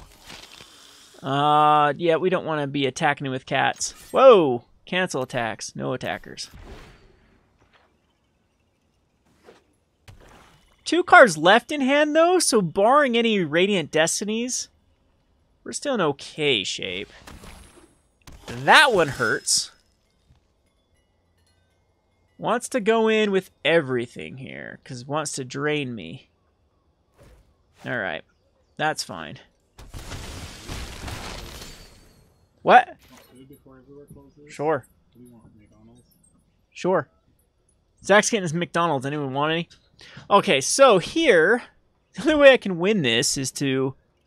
We do have the Vitalist that can ramp out. We need a Pioneer, and that's all we have. We missed another land drop. I kind of feel like we need to just go Appeal on a cat to gain back some life. Marcello wants some McDonald's. What you want, Marcello? Marcello? How do you say your name? We always ask how you say it, with a cello or a cello, because I know there's 2 pronunciations. So let's go here with some Jungle Pioneer action. 10-piece chicken nugget. That's what Chloe wants. Huh, Chloe? You want some 10-piece chicken nugget? That dog. Is my dog gonna die if I keep feeding it chicken nuggets? All right, so we are gonna add a green, and we are going just to gain some life, which sucks that we have to do this right now. But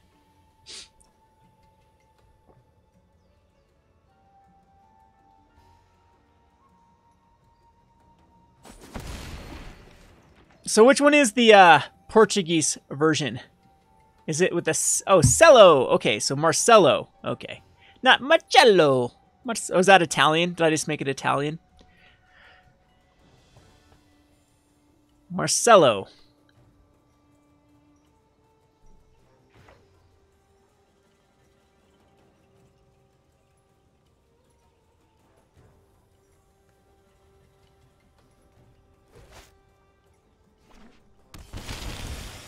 Ouch, that was very rude.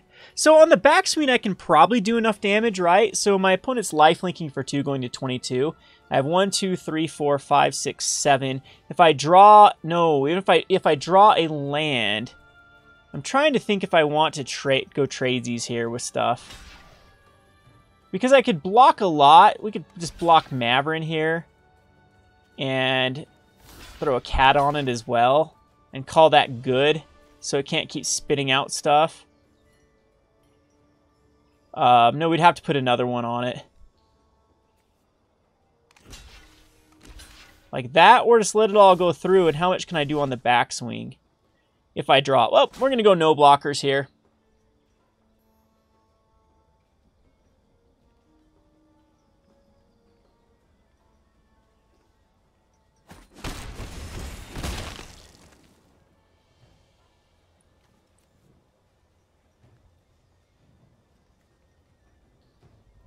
Don't know if that was the right play to go. Womp womp. That's definitely not the right play to go if we don't even draw a land.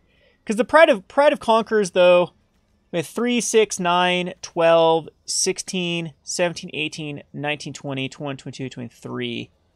We gain some life. I think that's still the better way to go.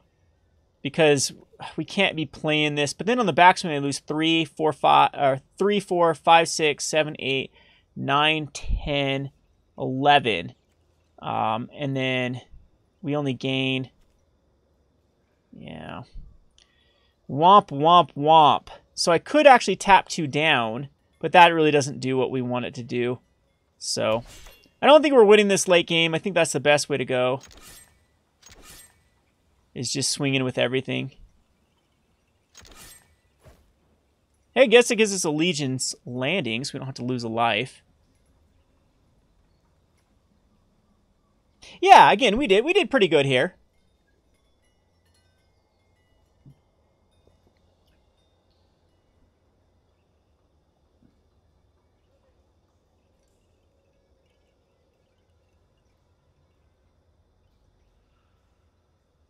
For now, we are running 22 lands, but again, I think 22 is right with as many mana dorks as we ran in this. Oh yeah, have that time clock go down so you can't choose any blockers. Do it.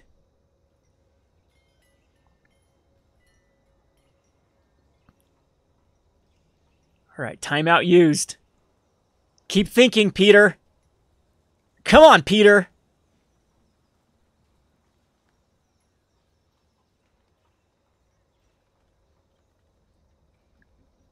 Or is this still on it? Oh, this is still on the Legion's Landing trigger. Here's another bitch about MTG Arena. So now my opponent's going to get after this trigger, after like this trigger resolves, after this time clock goes down, you're going to have a full another minute or whatever the hell it is.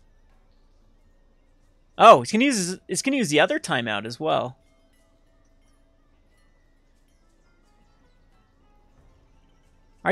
Casey, are you like looking up restaurants in Richfield, Utah, the Ideal Dairy? Little funny fact about Ideal Dairy, it used to be a really, really good little hometown dairy, and then they sold it to just some people that ran restaurants and went downhill. So there's your answer. I have some very fond memories of Ideal Dairy in Richfield, Utah, but it's not a dairy anymore. It's just kept the name. So we can still go to blockers. Okay, my opponent just lost, so...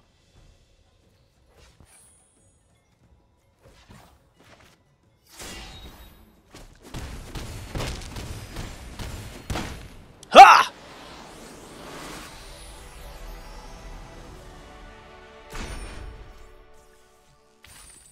We won! We did it! With the Llanowar Elves! From some mysterious donator. From... Ooh, this would actually work pretty good in our deck of Frilled Sandwallow. Some mysterious donator of promo codes in New Zealand. So appreciate the person from New Zealand that we don't know who it was, who wants to rename anonymous for some reason because fears the Wizards of the Coast. All right, let's play again. Mulligan till we get a Llanowar Elves.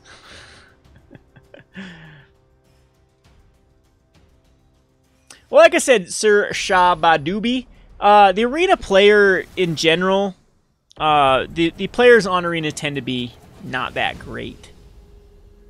Do we mulligan for it? Oh, it's such a keepable hand, though. We're going to keep it. We need 4. Hey, person from New Zealand who happens to be in this stream, some of the codes didn't redeem. I wonder if they do have a set limit lower than we thought, or if they were just used before you purchased them. Anyway, we are going to throw out a Forest and a Naga Vitalist, a very crappy ramper, but a ramper nonetheless.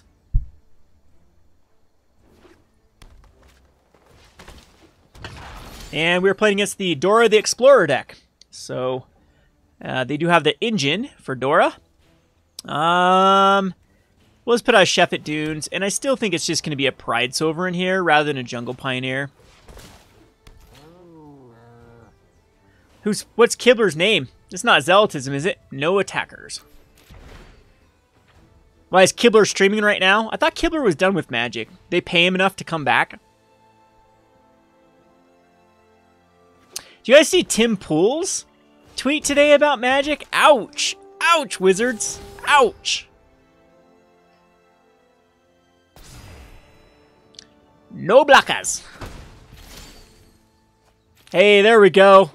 I do want to play the Llanowar Elves, but it's just better to go the Tendershoot Dryad here. Which probably will die to a moment... yeah, it's Tendershoot here. A moment Craving.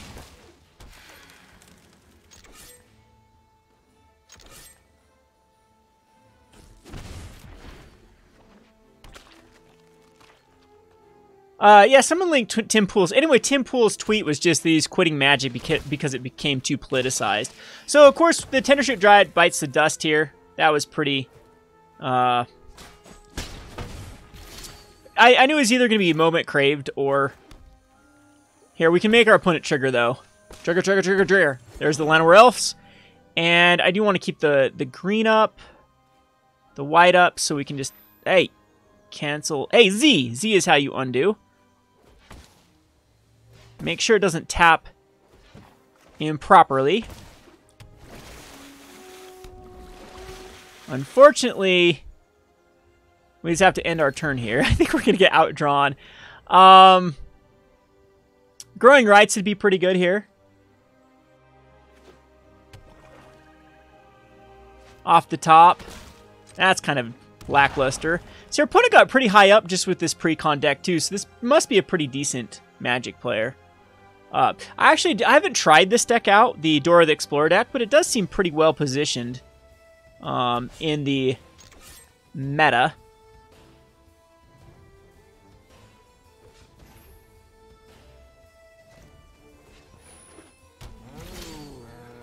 Those cats are mewing. They're not meowing. Can you even hear the sound, or I got it too low? This is actually one of our better cards to pick up too, the Vizier of the Menagerie, because this will allow us to go through, usually go through our deck, and we can go the Jungle Pioneer as well. They do run the one Golden Showers, the one R. Kelly in the deck, but so we do need to dodge R. Kelly, but yeah, R. Kelly will just wipe our board, besides the Vizier. Okay.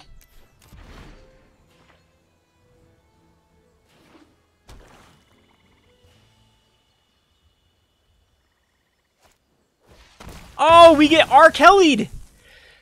Oh, pissed on. Pissed on. I told you that was coming. There's a one of in the deck. And it just wrecked our day.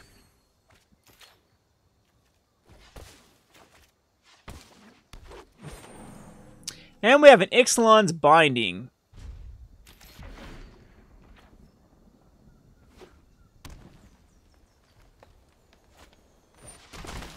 And a final reward. We'll let it resolve.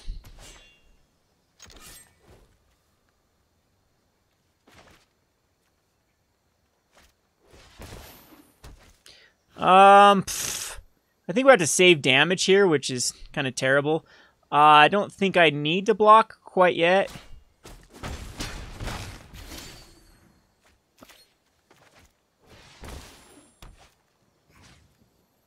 I'd rather put this on the Chupacabra, I believe. I don't know how many they actually have. But now we're really playing from behind. Only 2 cards left in the deck. Vraska's Contempt. Okay, that's not a card that starts out with it. Oh, R. Kelly'd.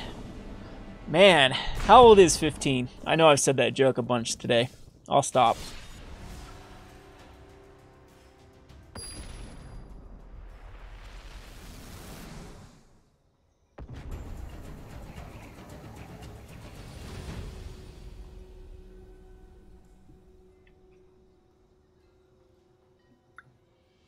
Are we frozen? No, we're frozen. See, this is the good old freezing of Arena. So I don't believe my opponent has the... Oh, there we go. I guess? There's no elves, but I guess?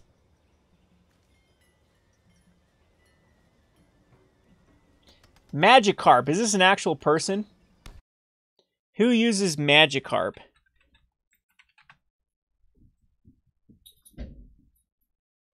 The Splash.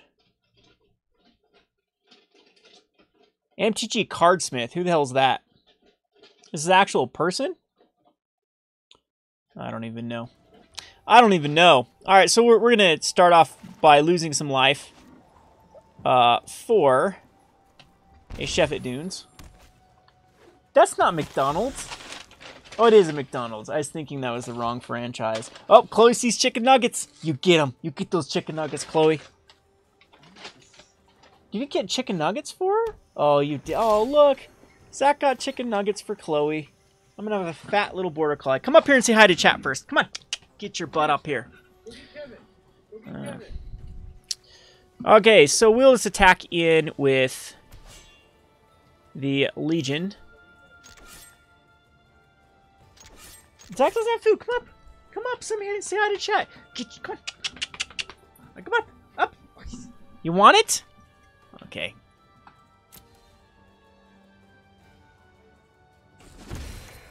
We can't play anything here, so end turn, and end turn again. Hey, I appreciate whoever's subscribing that just subscribed.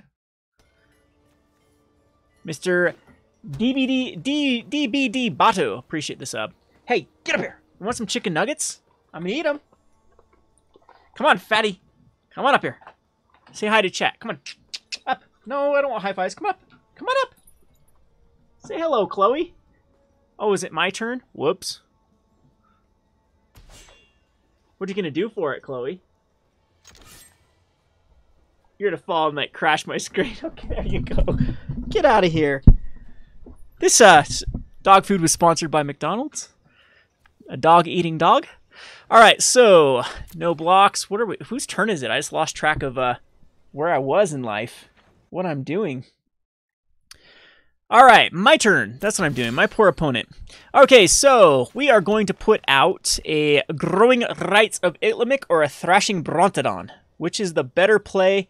I don't think Growing Rights really does much at the moment, so we are going to first attack in with the good old whatever you call this, vampire. And then cast the good old Thrashing Brontodon. One of the better cards out of Rivals of Ixalan for sure. Really pushing creatures lately. 3/4 for 3 mana that you can sacrifice to kill an artifact or enchantment. A Rekindling Phoenix is actually going to be a pain for us to deal with. We can Growing Rights here though. Yeah, that's fine.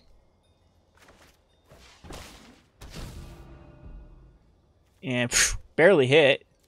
Get the Naga Vitalist. And no point to attack in, so we will end the turn. And this seems like a fully tiered out list too. I'm not sure if Desert the Fervent usually goes in monsters, but definitely spent on the Rekindling Phoenix. Gonna probably smash in with the Rekindling Phoenix. And we cannot block that. Naya Monsters is what we're facing here.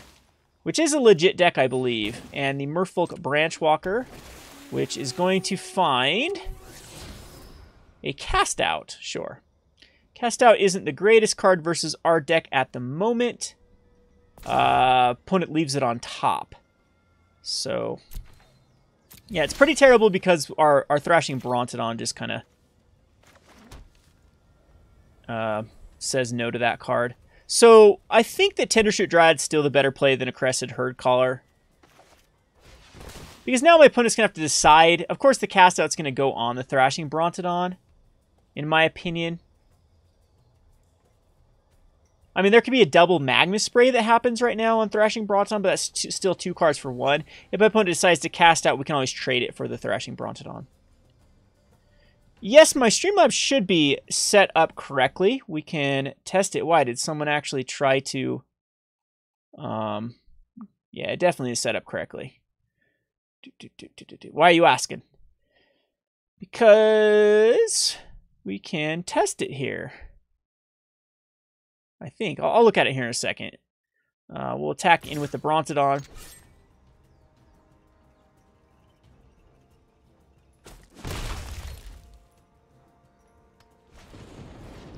Lightning Strike on the Tendershoot Dryad. Okay. Yep, that's fine. Okay, here's where the power level of cards is definitely going to come in handy here. And do I need to react to damage? No. Down to 6. I don't think there's anything we can do here to come back. Because we just die. 4, that's 7. Now we can attack in. We can play we can play the Crested Herd Caller here. And then that flips. No, we still don't have 5. Or we could play 2 Naga Vitalists. I'm sure my opponent does have... Yeah, because it has one of the blockers available. So it needs to be a Vitalist or a Crested Herd Caller. I think I'd rather would get out Vitalist times 2.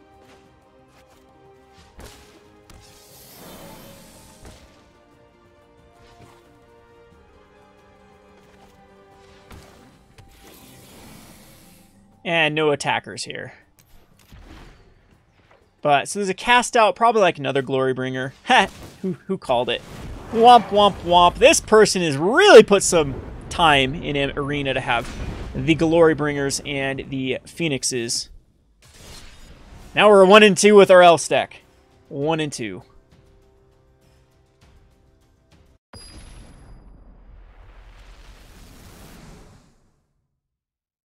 Hey, congratulations, Rusty. Gold 1 with Merfolk.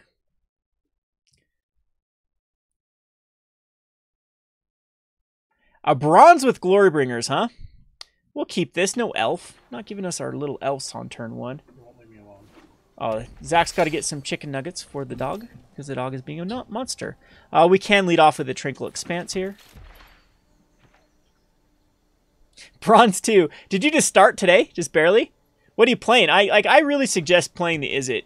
The Izzet is the way to go. Hey, Pierre. Good game, by the way. We were trying to trigger people with Llanowar Elves because we have a friend from New Zealand that we're able to get some Llanowar Elves. And apparently people on Twitter are having a fit over some people having access to Llanowar Elves early, which I find hilarious because it's beta. We're crying out loud. It's beta! Beta! Oh, we're Shaker Kenra.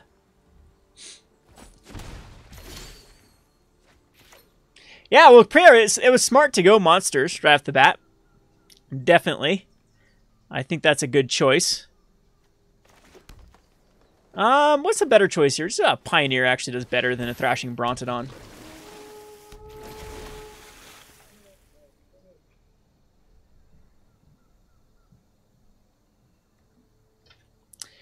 Well, I think it's hilarious that people whine about a free game. Who cares? There's nothing. There's no payoff. What are people getting out of Arena? Are they getting a Pro Tour invite? Are they mysteriously becoming Jesus? Like what's the payoff here for having this advantage to Arena? Called Magic players. They get, like, what, bragging rights to their friends at their gold 1? Like, you can grind to this gold 1 quite easily with any deck if you just give it enough time. If you just get lucky with RNG for enough time, you're going to get there. Alright, so here we can throw out the Thrashing Brontodon.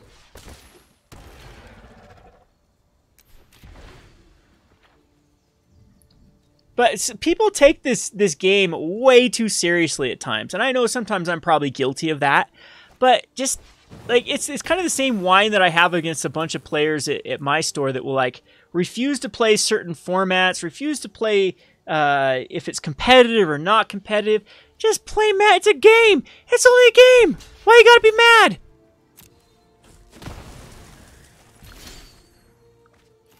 So I understand when it becomes a pay-to-win, but it's not at this moment. It's just free for anyone to join. Let Wizards try out their stupid redemption codes.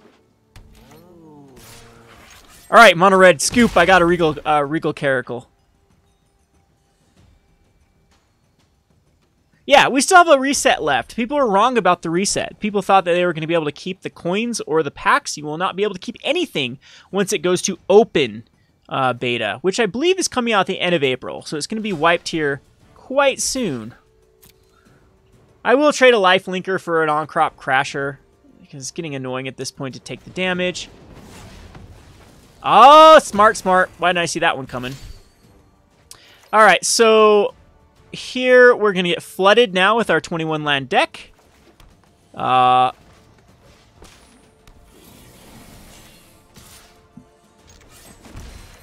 And pass the turn.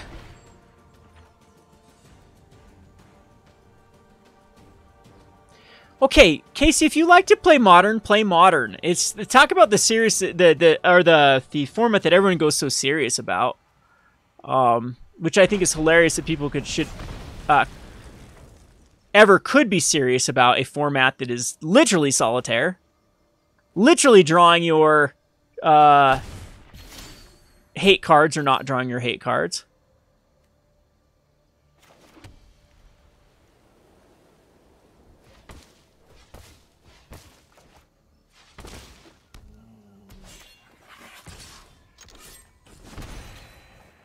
I feel a Glorybringer's coming on right here. Don't you do it! Don't you play that Glorybringer you have in your hand. I told you not to play the Glorybringer. It was very rude. These people just don't listen to me.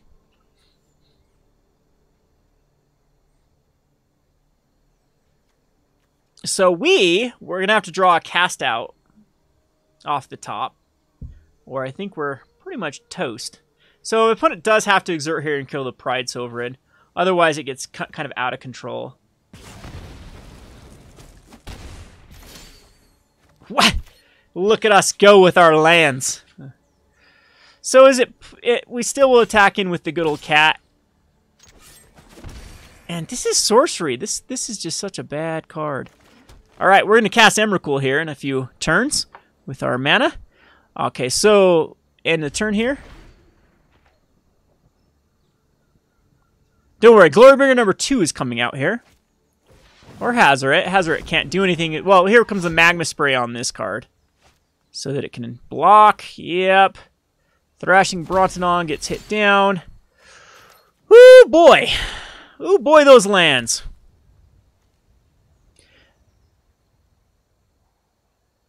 Wow. 5, 9, 10, 11, 12. Yep. So on the backswing, we can get this up to a 2-2, up to a 3-3, go to 11. Wampa, wampa, wampa. Guess we need to go down to 20 lands. Maybe we'll go down to 14 lands is where we need to be. Okay. Now we are 1-3 or 1-4. We're 1-4 with this deck now. Not doing too good. Not getting those Llanowar Elves out early. Brawl is the biggest joke ever. I told everyone this before Brawl came out, that they should have never, ever, ever even tried to put it as a 1 versus 1 format. It is, hey, look, we've been on a big enough losing streak that it's put us up against a bronze person. 1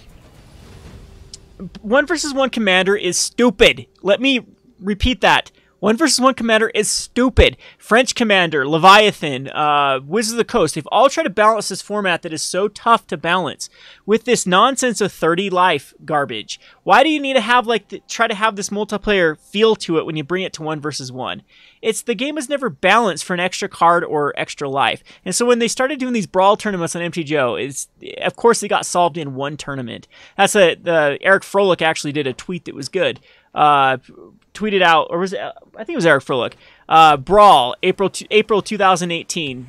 So born April 2018. Died April 2018. Solved in one tournament on MTGO. I guess Canadian Highlander, do they still have 30 life, or is it down to 20 life? I mean, you don't get the extra card, so right there it doesn't push ramp and control.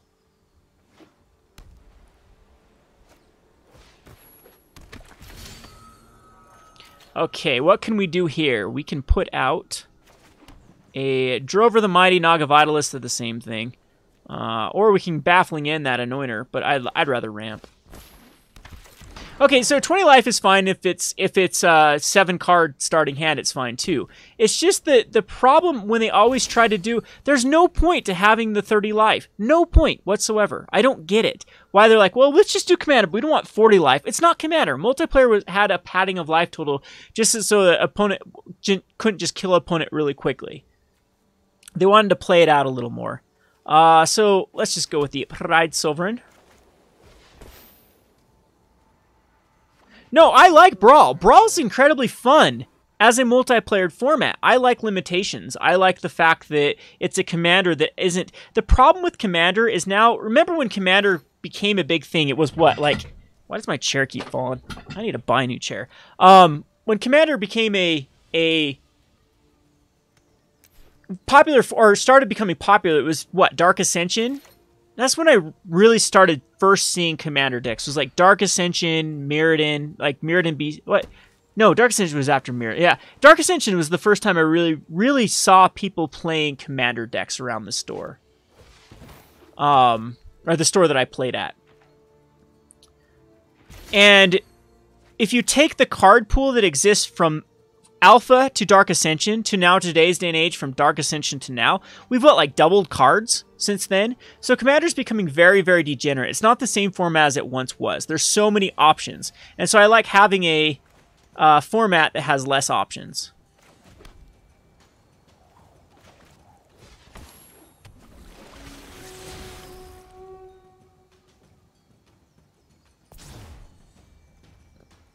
So, anyway, where I was with that thought.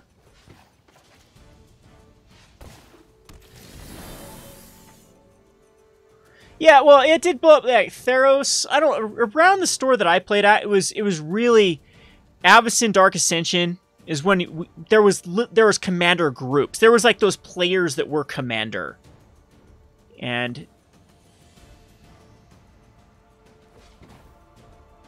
geez, it was a format where Paradox Engine wasn't a thing yet. Another card that I think is gonna get the axe pretty soon. So we need to avoid the Anointed Procession from coming out here. I don't think we need to... We could get rid of the Anointed Priest. It's pretty pivotal to their strategy. Is there anything better to Baffling End than Anointed Priest? And we'll Legion's Landing here.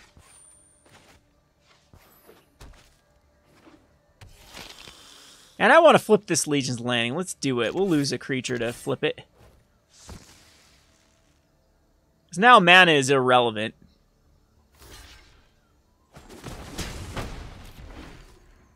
Once again, we're kind of flooded here.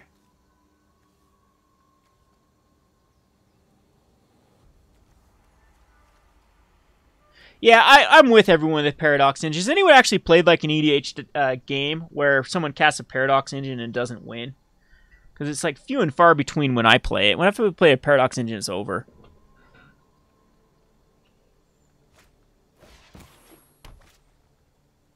Baffling End feels very weak on that particular card. I think my opponent probably should have kept it, other than there might just not be anything good to run out here. This deck is very, very dependent on Anointer Priest. They do run the champions to find it, but hey, look at us go. Look at us go. We're getting the flood again.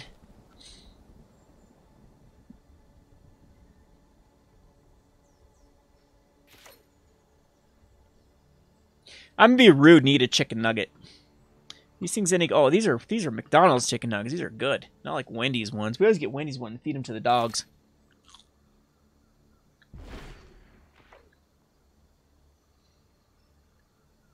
Go away, you parasite. No one even likes you.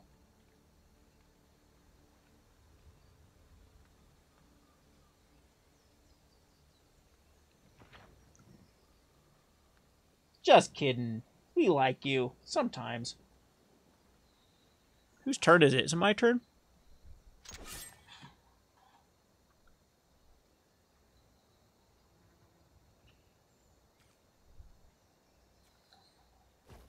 I know.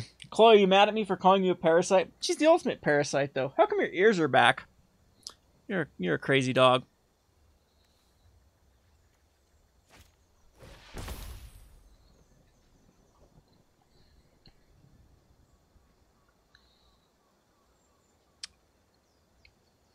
What you gonna do for a nugget? You gonna do a trick? You gonna roll over or twirl? You gonna shake? They can't see you. We need to show the camera.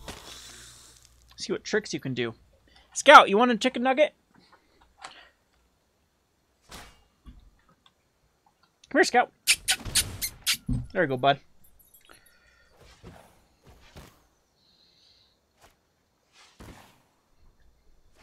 Use my Patreon money, get a dog cam. Oh man, you should see Zach's. Hey Zach, you have a brace. You should see Robodog's brace now. Oh, you're limping bad, Scout. Oh my goodness. We need to keep your brace on you. So Scout has to wear a brace for a year. Well, we have our finisher now with the strength of the pack. Is there anything that can flash in that really makes this 2, 4, 6. Nah, let's just go ahead and attack in.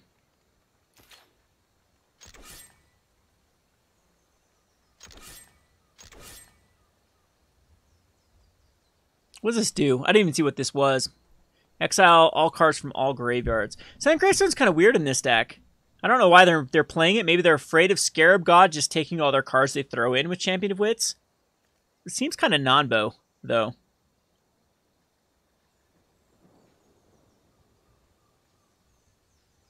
Yeah. The timeouts are ridiculous, Rusty. We actually... Oh, wow. I have to go to damage here. I've played against opponents that just stall, so those first turn not play anything, and you get so much time. I'm just going to save time here by creating this.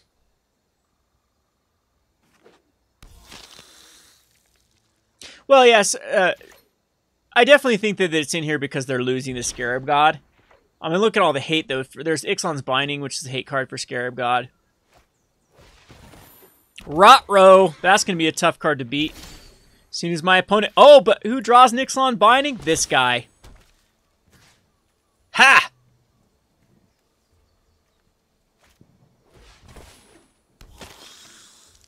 Are we going to win a match with this deck? What does Helm of the Host do? I'm going to Google it real quick. Helm of the Host. At the beginning of the combat of your turns, create a token that's a copy of the equipped creature, except it isn't legendary. That legendary creature gains haste. I can already see there's a lot of infinites with this. With the take an extra attack phase. Over and over and over and over. Yep. I don't know. I don't think so. It's pretty narrow. There's a lot of ways to kill it. What just happened on his turn? I didn't even realize what happened. I need to get back to the game. Another Legion's Landing here. Sure, we'll throw it out. Do I actually have lethal here? 3, 6. See, 3. So you can block 1, and there's 3. So 4, no, that's only 12 damage.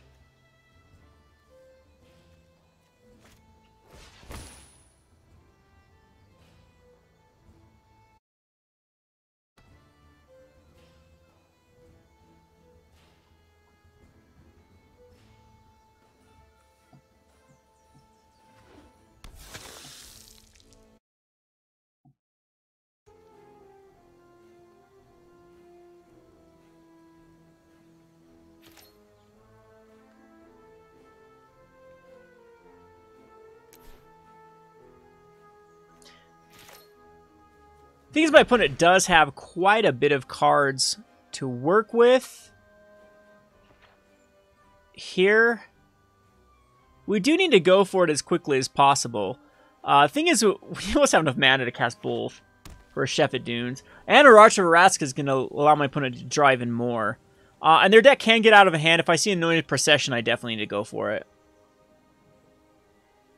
Yes, Rusty, they are doing 3 games with a full sideboard. They also are going to change the way that the opening hand... You don't see a lot of no-landers and one-landers in opening hands because how Arena works, which I absolutely love this, because there is no player decision to be made here. It's the computer deciding, so I think they actually should implement it, even in 2 to 3 games. The computer takes 2 hands and then chooses the one it thinks is the best for the mana. Which I think is a genius. When we can use computers, we should use computers. Alright, so do I just go for it here?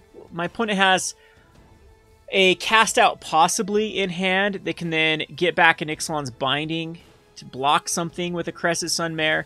I have a lot of damage on board at the moment. I think I'm going to go for it.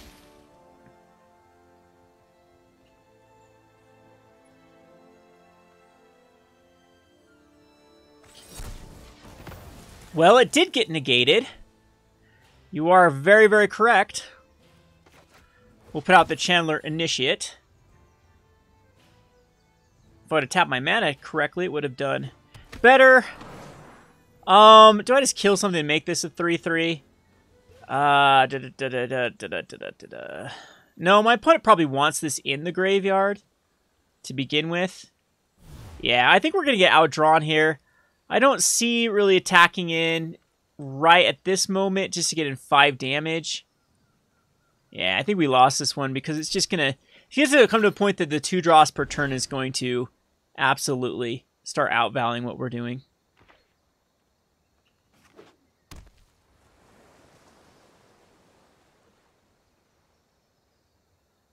Is Cancel really the best 3-mana counterspell they have access to right now? Hey, that's I said. We're flooding out. I mean, it's quite late, but still out of 19 cards, we've drawn 6, 7 out of our 22. That's pretty bad odds. Okay, so Shevet Dunes can't work here either. We have 1, 2. It's only getting in for, yeah, not quite enough, right? And there's still something my opponent can flash in. So I think what we're gonna do, just create a vampire and pass the turn.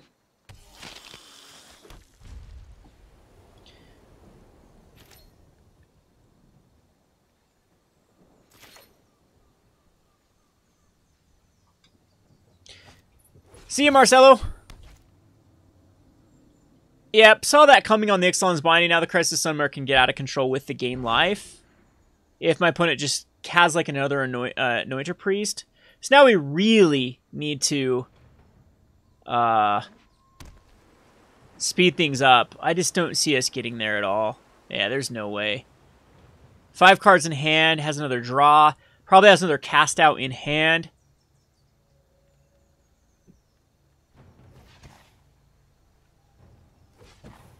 Now, if my opponent is just going to YOLO a card here. Okay. Yeah, this is going to get the Crested Sunmare token started with the Sunscourge Champion. And puts us out of range for...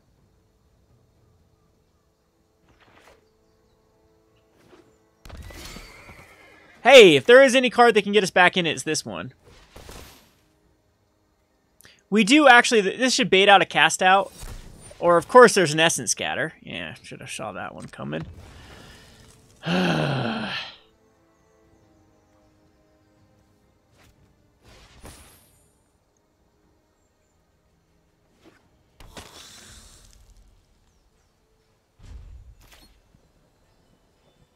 Two cards per turn.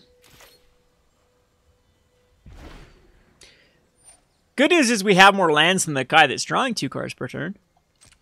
It's always nice. Because you got to keep ahead of those lands.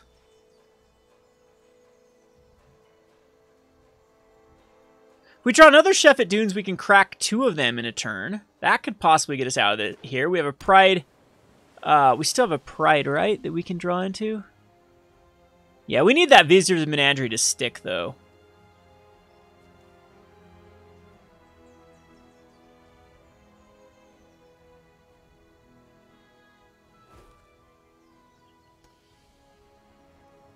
No blockers.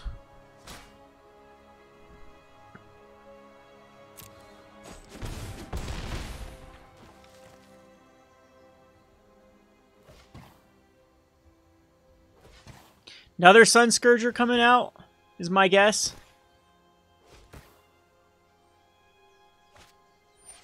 Glyph Keeper. This gives us an opening here.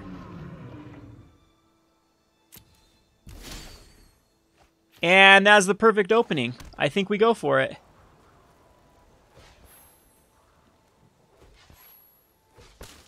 I'm too lazy to even calculate how much damage this is going to be.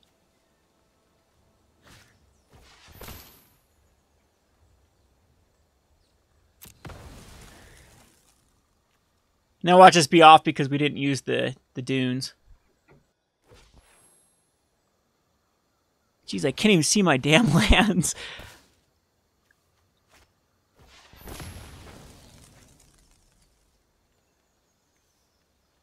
So my opponent got kind of greedy there. I still don't know if this is enough. 10 attackers, so that's a lot of damage. They can only block 2. So barring something crazy here, there could be a Settle the Wreckage. Here comes the Settle the Wreckage. Here we go. Let's see it. Hey! Oh, that's so stupid. Okay. Oh, wow, you can actually go down ranks? Whoops. We went back to silver by playing this bad deck. I didn't think you could because I never have before. And that really wrecked us down to silver. Let's play another one. We really got wrecked with this deck.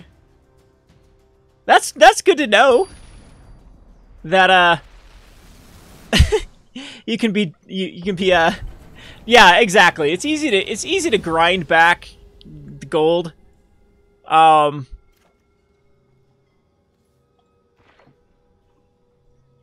Once you get into this, oh wow, so now we're going to bronze with the ramming up runes. This should still be a really good opening hand versus a ramming up. And just cast this without the raid. I think we want the...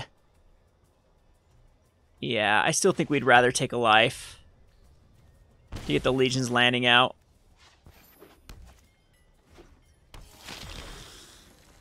Because we can go Drover. This is our first strike, though.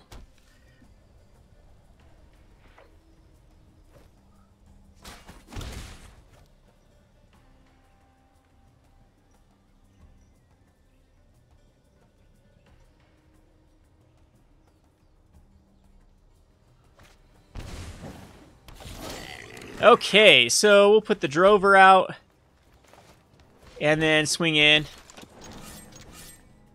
with the Legion Lieutenant or Legion's landing token. Wow, my opponent is really taxing themselves with the lands here. So this bronze player bought into the ruins as quickly as possible. I'm taking 3, but then I get a swing on the back again. And Jungle Pioneer is actually better than Pride Sovereign, in my opinion, right here. We can go Tranquil Expanse. I think I'd rather. Yeah, this is much better.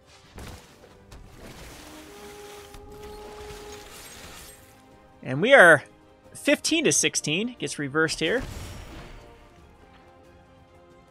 Of course, a Rampaging Ferocidon would be the card we want to avoid.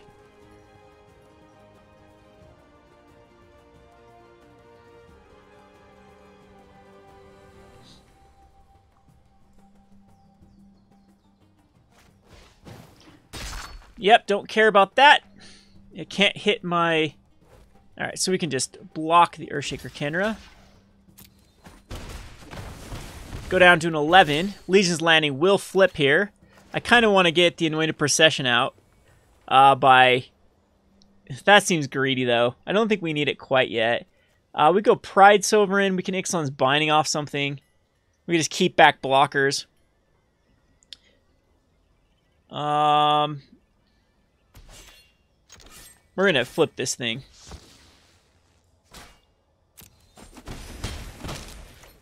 One, two, three, four. Do I die? There's no way I die with Anointed Processions coming out, so I think we just do the Anointed Procession this turn. And then we'll go Jungle Pioneer and Pride Sovereign if we draw a land. I think that's a better play. Or actually, yeah, that's still the better play. Possibly, Pride Sovereign would be a card that I could run out, but then I'm leaving myself up to Glorybringer. I could still easily die to a Glorybringer. I can Ixalan's Binding it next turn, though, and then leave back blockers. We're still not even in the greatest shape. Hazoret! That was one of the worst cards, being down at 1 card with no blockers, because that allows my opponent to just kill me next turn with an activation. However, we can attack in with the Legion. And we can actually get back to... Yeah, so... Combat, attack, right, like this. Get us back up to 3. It's going to require 2 cards. No, there's not the mana for it. So it would require the last card in hand being a Lightning Helix. So we want to keep up the mana. I'd rather have a Lifelinker out with the Pride Sovereign. Other than the one the backswing next turn, we do have lethal. Did I have lethal there and just didn't see it? 3, 4, 5, 6, 7. No, I didn't. So I'm going to keep up being able to create a lifelink token. Yeah, we better go the Jungle Pioneer, because that's lethal next turn with the... So I got kind of greedy there with the attacks and flipping it. Definitely shouldn't have done it, as now we die to a Lightning Strike, which is going to be in my opponent's hand.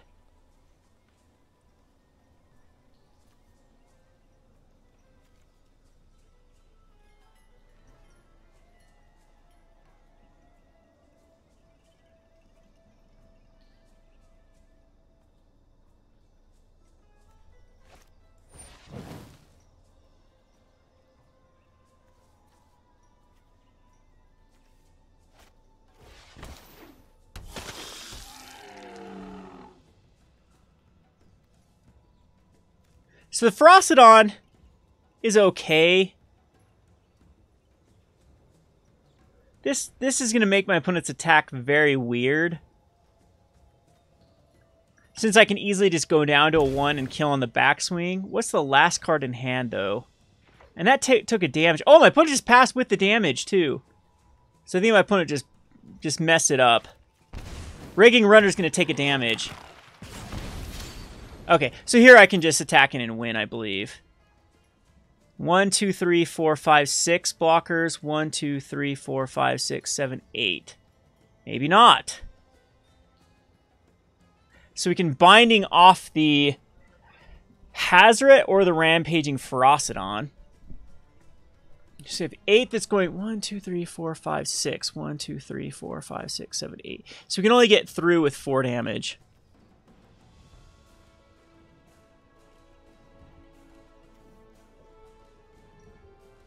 So my opponent couldn't kill me last time around.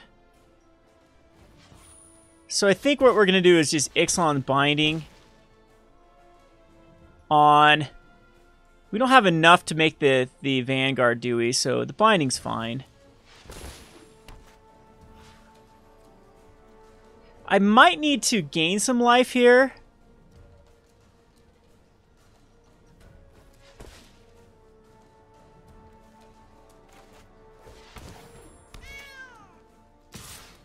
I want to get out of range. And this is just throwing these... No, I won't gain any life because they first strike. So still at the mercy of a lightning strike off the top.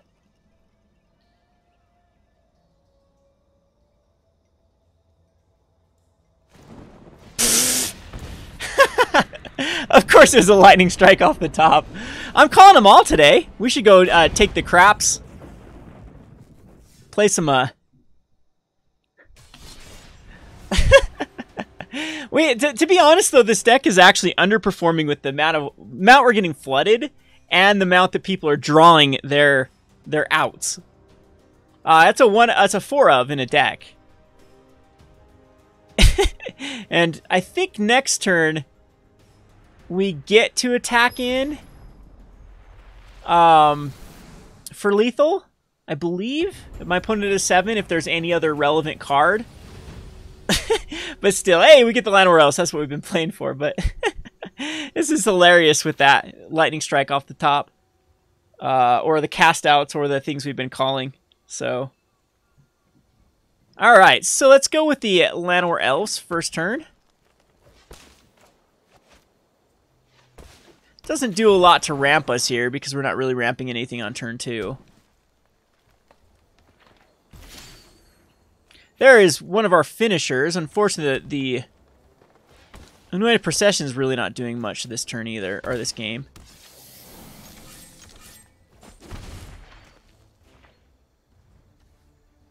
We do get the Vizier of the Menagerie out over the Anointed Procession. Yeah, absolutely. Yeah, it's fine with the Merfolk Branch Walker. And does find a land. There's a Herd Caller. We could actually play... Now we can go greedy here. Oh, I can't actually create the Anointed Procession. So, I think we're just still going to go the route of the Vizier here rather than the Crested Herd Caller. No, it's Crested. Puts out 2 cards. Can start being aggressive against my opponent. I don't think we need the Vizier quite yet. Because with a land here, I can actually go Strength of the Pack, and we might just be too far ahead at that point than our opponent to come back from. Opponent's missing either their second color or just doesn't have a second color. Oh, there's a second color. Draws a land and a land. It's a Merfolk deck. Okay. We find our second color. So I'm going to give it a turn with the Vizier before we start going crazy here. Should have played that the other way. We know we get a forest off the top. Will my opponent actually want to trade is the thing with the Merfolk Branchwalker? is still a blocker out of the way. I think we do the attacks. Yeah, okay, that's good. Even though I don't get a block on the backswing, that's fine. Well, we have the Vizier on the backswing. So Hadana's Climb, don't care about it. He's going to put on the Merfolk Branchwalker. I think... Appeal to Authority off the top. Law. I think we go for... the Strength of the Pack. Yeah, my opponent can't respond to it.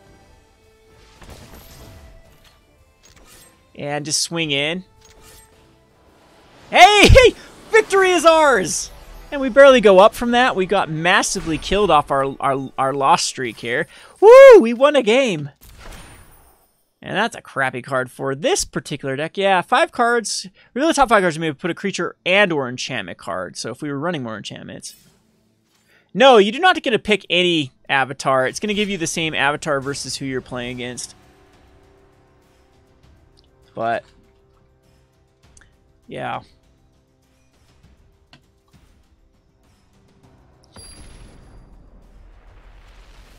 We're going up against our rank 1. Fun. This is going to be a deck that's actually tuned. Hey, but that's what we get the first turn Land of War, and that's what we're doing this stream for. So.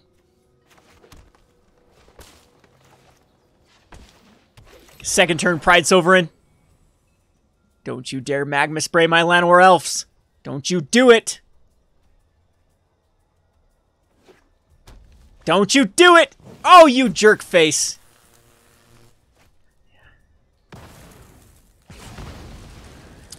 Guy's mean.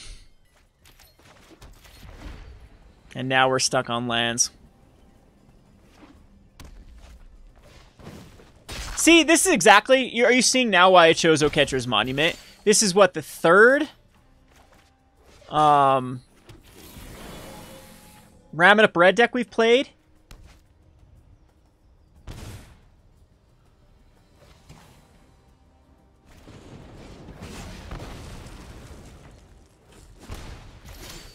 And we missed our land drops. Kept a 2-lander and missed it. A lot of floods and a lot of stars. We haven't had a lot of those in-betweens. And our opponents are perfect. Look at these our opponents' matchups. That Hazard deck was perfectly on 5 or 6. Sand Strangler. Okay, we finally found our other land, though. So now we might be able to come back. I doubt it, though, because now we're in Glorybringer Hazard at range. And I still need to find another land here. Yeah, that's Glorybringer. Oi, oi, oi. Getting ridiculous with the RNG for sure. However, that's going to be a tough match to play to begin with.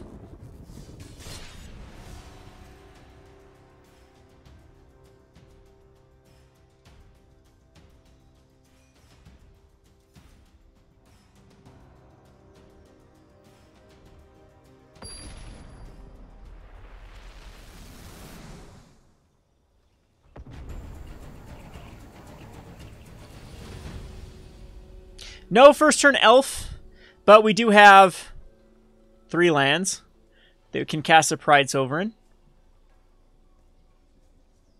And our opponent isn't so happy about their hand. They're still waiting on their hand.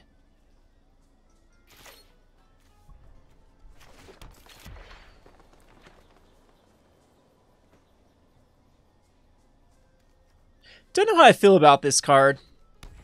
I don't know. Our deck, it definitely is something that can get the job done. We have a Thrashing Brontodon. Our deck definitely wants more Thrashing Brontodons. I can see the merit of running a mono green right now in the meta. I think it actually does. If you get the Jadelight Rangers, so Jadelight Rangers are Thrashing Brontodons paired with the Land of War Elves, I think is a pretty smart way to go. However, I have only 1 Thrashing Brontodon, so I'm not making the most out of the Land of War Elves. I don't know if splashing one at that point. You just kind of go to a beats. You have Ronus that you can throw in. Brontodon's just better here. Probably get Essence Scattered.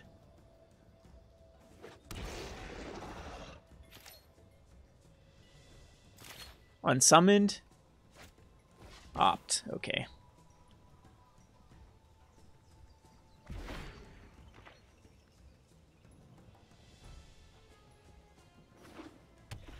Okay, it's probably a Scarab God deck. This finds us the... I still want to go the Initiate. Don't get Essence Scattered. Don't get Essence Scattered. Don't get Essence Scattered. Don't get Essence Scattered. Don't get Essence Scattered. Don't you do it, Tumanian. Don't you dare. These opponents are so rude today.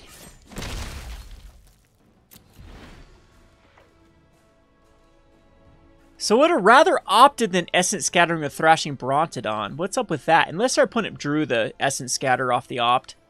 Or scried it, or off the draw. Jungleborn Pioneer. Probably better. Yeah, definitely better. You're gonna let that one hit?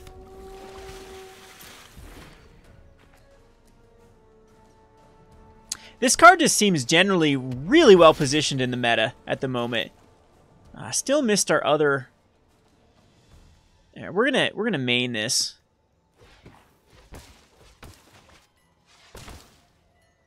Didn't have one last time. See if you have one this time. Spell Swindle. Ugh. That one sort of hurt. Because my whole thing was to then attack in. We played against some weird treasure deck.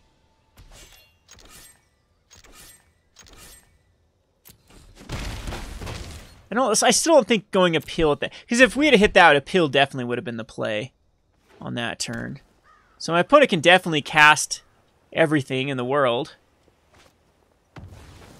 That actually isn't the greatest card at the moment. Can draw a creature off of... Because we had a Tendershoot Dryad here.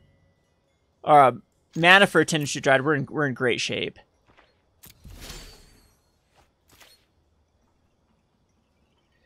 Three, 3/3. Draw, draw, draw. Get it for 5. The pill costs us.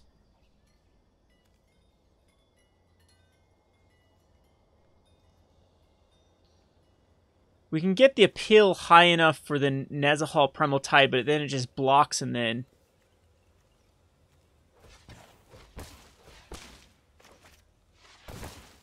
Because that's +4/+4.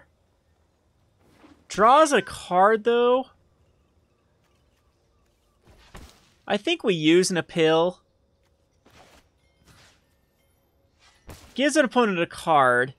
And now has to discard 3 cards and wants to keep the Nezahal alive. It can also get unsummoned here by sacking a treasure.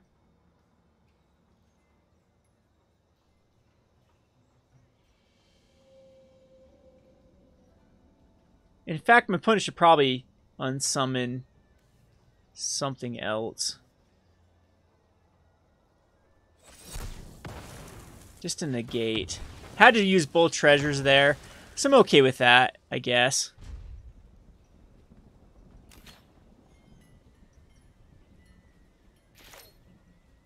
Feel pretty far behind at this point. We got stuck on 4 for a lot of turns with there with the Tendershoot Dryad. Had the Initiate. Kind of weird that was the correct play.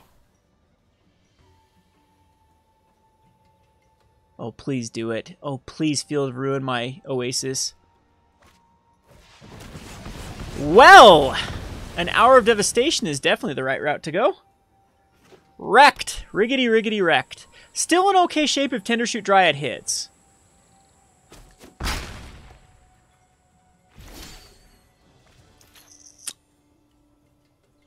Man, today is just not my day.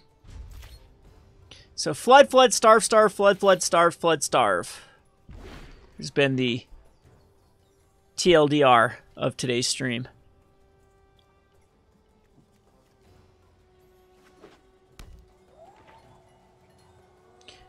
Pretty sure there's Essence Scatters holding up the Nizal. There we go. And it's going to get canceled or censored or... Yep. Woo boy! Woo boy! This has been rough.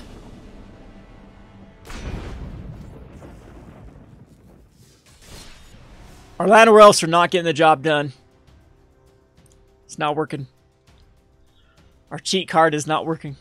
our super secret advanced tech that only is available to cheaters like myself is not doing the job.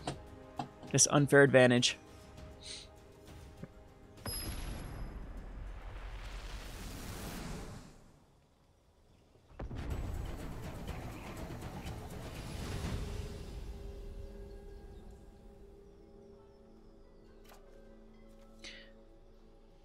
This seems like a pretty terrible opening hand.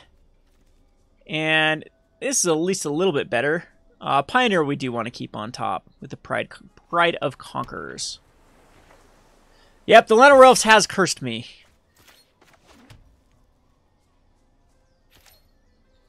I think this is the last one. We can go back to Oketra's Monument, grind back up to gold. All of these matchups we've been playing have been very good for Oketra's Monument. Again, the bad matchups, Merfolk can be tough. And Vampires is really, that's the tough matchup. Everything else, like the blue control, or the Scarab God control decks are quite easy. And same thing with Ramming Up Red. Ramming Up Red, if they get there really insane fast. But if they stumble whatsoever, then Oketra's Monument does very well against it. Nothing we can do here. Just play a probably should have actually played a Forest there, but it's not that big of a deal. Karma. Karma's a bitch. Karma's a bitch.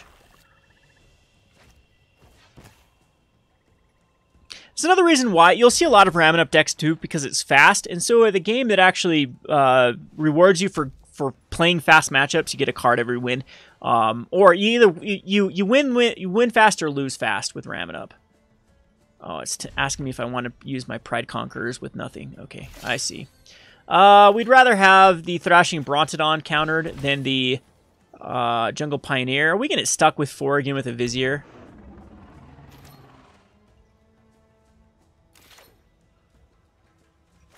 And there is the second opt.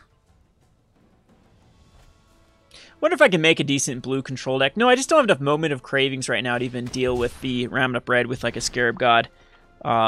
Just blue-black Scarab God deck. Well, I'm thinking 4 Vraska's Contempts and 4 Moments would be pretty well positioned versus Ramming Up. I told you weren't going to hit that Vizier. I told you.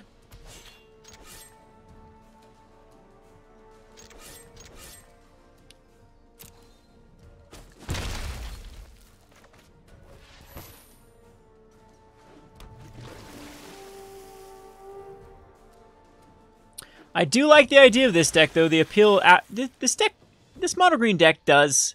There is a tier deck, I believe, right now using Appeal to Authority mono green. Let me see if I can find it.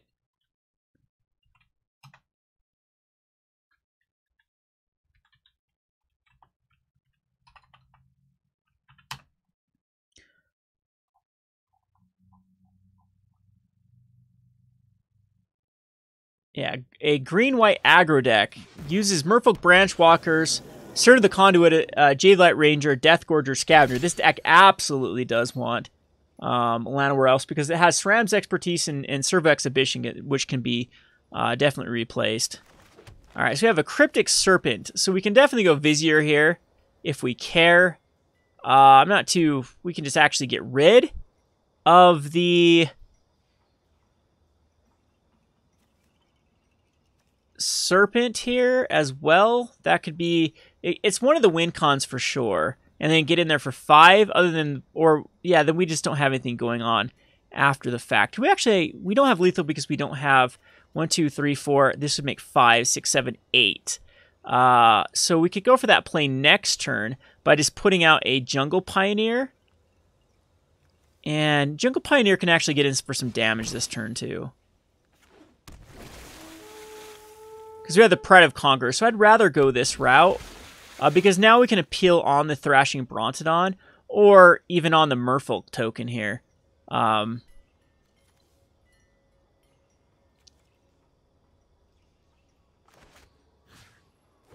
think this is a better route to go.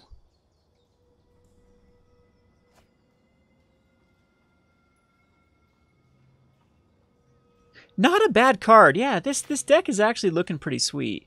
These kind of green-red... or you could go easily mono green, splash, very subtly splash white. Yeah, I like this. I like this idea with Llanowar Elves because the Deathgorger Scavenger and the Jaylight Rangers are turn 2 with the Llanowar Elves. And Sram's Expertise is something that would be replaced with... It's a good 4-drop that puts out a ton of... I understand that what the idea behind this deck is going Srams into Servo or Srams into Jaylight Ranger at that point. Yeah, another Cryptic Serpent... No blue mana open, though. I think this is game. I think we won a game. Because we can go Pride Conquer, or we can go Baffling End. If we draw a land, we could go Baffling End on... We can actually go Baffling End on both of them. 3, 4, 5, 6, 7, 8, 9. But that leaves us open to... So I'm actually going to... This is instant speed. So this is just tap up to 2 creatures. So let's go with the Authority here. And then force my opponent to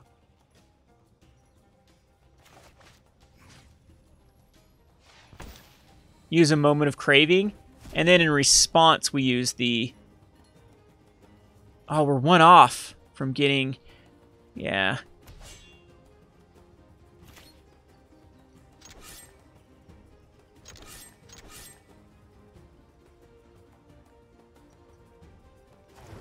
Yep, so... But that keeps my guy alive. Other than my... Yep, this is still lethal. Okay, that works out. Doesn't quite have City Blessing, but that should pump him up enough.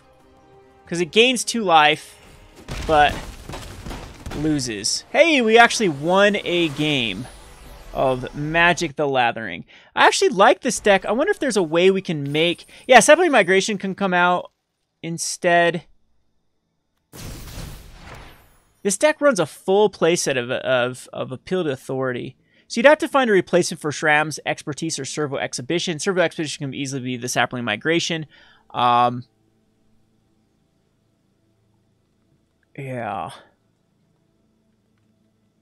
Yeah, this could make a definitely a good arena deck, but you'd have to get the Jaylights and the Deathgorger Scavengers, which I have none of at the moment.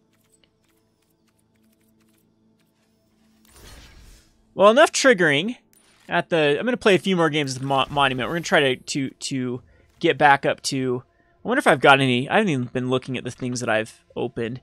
Whoa, why is the Skymarch Aspirin only in here as a 1 of? I must have opened one. Awesome. Because we definitely do want more Skymarch Aspirins.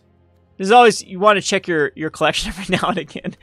So I need to cut a card out of this. Usually this deck needs to get more of its top end down.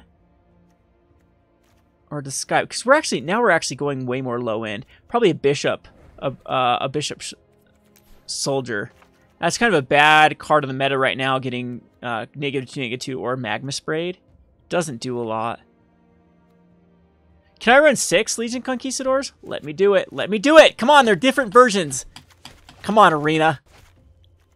Doesn't let me do it. So here's an idea of how I got started with it. Cloud of the Bloodstained, I started with 4 of these. And then I also started with Legion Conquistador. So either the booster packs I opened had these in them, or you start with like an obscene amount of either. And I filled a deck full of Paladins, Legion Conquistadors, the 2 Forerunners. I believe you start with 1 Sky Marcher and 1 Duskborn Sky Marcher. No Legion's Landing. Those are both things I have purchased. I believe I had 1 Adanto Vanguard, and then just threw in a bunch of these fillers like the Skyblade Legion. The Martyr of Dusk was a 2 of, I believe, when you start. There was even some other higher end white cards that weren't vampires, but were decent creatures, because I had a Regal Caracal and a Crested Sunmare that I opened, I believe. Or Regal Caracal starts. I think it started with a 2 of. Let's go ahead and look at this Celestia Pride, because I think you start with 2 of them. 2 Regal Caracals, 1 Crested Sunmare. Okay, so they start in this deck. Unless I've messed with it. Maybe I have messed with this deck. Oh, I must have with Legion's Landing. But you start with some amount of cards that can spill over from both of these decks. Both of the white-black vampires. And so you haven't touched this at all. So I guess this is a good way to see. So if you start with 1 Duskborn, 2 Skymarch 1 Adanto Vanguards, 1 Bishop Soldier. Man, I must have opened up a ton of those in the packs that I got then. 1 Famished Paladin, which is actually okay to throw in. 2 Martyrs of the Dusk, 1 Pride Conquerors, you do want that. The Forerunner of the Legions is a 2 of. Yes, they're good to go get your whatever they're called, Conquistadors. 1 of Maverin, and I opened up 2 in packs as well, so that's another reason why I gravitated towards it. And so you can see the Bishop Binding came from that as well, Nixon's Binding. It's quite easy to make an Oketra's Monument when you take the 2 decks. I think you can actually utilize cards that are out of the Azorius Ascension too for an Oketra's. Yep, the Angel of Sanctions, great card. I'm actually still running that in the Oketra's Monument deck. Sunscourge Champion, of course, can be put, especially if you have the Crested Sun Mirror. It does have some synergy there. Not a lot of other cards, though, that do work. Alrighty, so we'll play a few games here and call it a stream. If you like arena content, definitely let me know. It's a game that isn't very high pressure, so it's easy for me to just kind of shoot the breeze and just waste some time here. Whereas if I'm usually playing MTGO, it's more serious business. We're trying out a deck. So I can get back to streaming MTGO. I haven't brewed forever. Again, I have to be in the right mindset to want to brew. And that has not been a thing I've been wanting to do in a while. But Dominaria, we're going to hit it hard. I still need to do my top 10 list of cards I want to brew around, and I'm going to give everyone a pledge. I am going to do a video series of at least every card of my top 10 list, so we'll try to brew a deck around it. Yeah, Dominaria is not out yet, except our Llanowar Elves. That's why we were playing it. This hand is pure gas. I love this hand. It's a beautiful hand. It's got action versus like a Ramming Up Red. I think that's the deck we'd want to play, is something like Ramming Up. Desert Glorified, we'd still do like black decks unless it is the Vampire deck. The Forerunner's not a terrible card because it gives us some options. But I would love to see a 2-drop or another 1-drop here. Yep, perfect. And we're most likely going to run the Maverin out rather than the Oketra's Monument. We'll have to wait and see if we have another land, then I probably want to run out the Monument. Is this the Turbo Cycling deck? I've never seen this played on Arena, but it looks like nope, just a Gate to the Afterlife deck. Alright, so here I want to flood out the board. So we're going to go Oketra's Monument. And especially when we have an opening for it. And we drew the land. So this allows us to go Legion, Conquistador, and Maverin next turn. And this is going to be tough for my opponent to come back from. A Hostage Taker can take the Bishop Soldier. Not a big deal. As I'm probably going to go get... my opponent going to play it next turn. We'll play out the Arch of Araska. And go the Legion Conquistador. And Maverin. I should have gone Forerunner. That was my bad. Forerunner, because then I could actually attack in. No, it would be too small still.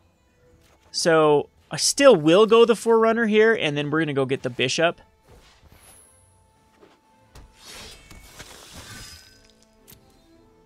No, that is the route I wanted to go because then it would have shuffled. Yeah, so that ended up working out.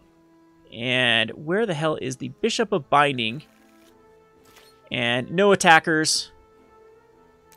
We need like a Sheffet Dunes or a Pride. I'm sure my opponent just wants to use the mana and get the Bishop Soldier out. It is kind of a card that's difficult for me because of the game life. I do want to Exactos my opponent.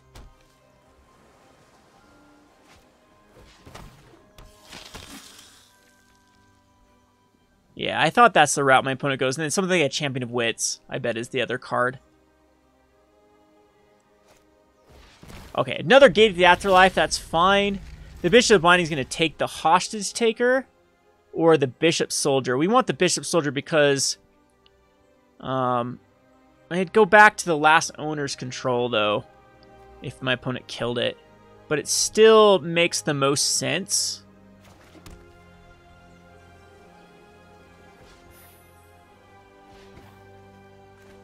To get the lifelinker out of the way, in my opinion.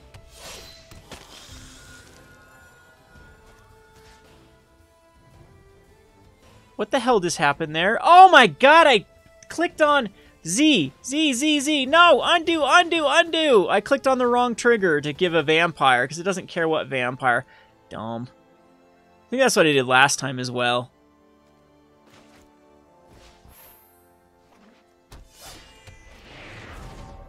Now, do I want my opponent to be able to put a hostage taker in loot at the cost of getting in for some damage? And I believe I do. Because we want to attack in with everything here. Opponent gets to gain life. That's fine. Just not the Forerunner. Guess we could have gone the Forerunner here. Let's try to incentivize because we could have attacked in with it. Yeah, that was a wrong play. That was really bad play. Do not do what I just did. The right play would have been to attack with the Forerunner. So gets to loot too. We're not too terribly worried about the gate to the afterlife quite yet, especially when my opponent throws away the Champion of Wits. And a Scarab God, throw it away as well. So my opponent needs to put out blockers. Only 3 cards in the graveyard, so it's going to be hard to cast cards and put Gate to the Afterlife out. Needs a board wipe, but I'm not sure the deck is playing board wipes. So blue-black Gate to the Afterlife, so God Pharaoh's gift deck with Scarab Gods and Hostage Takers. The problem is they're missing their low end. The Ravenous Chupacabra is very annoying here. Yeah, it's going to kill Maverin. Which gives my opponent the loot, which then gives another gate to come out. But isn't going to be too far behind at that point to get back a Ravenous Chupacabra. So if we spread the damage as much as possible, I think we're in great shape. So let's tap this for a Legion Conquistador.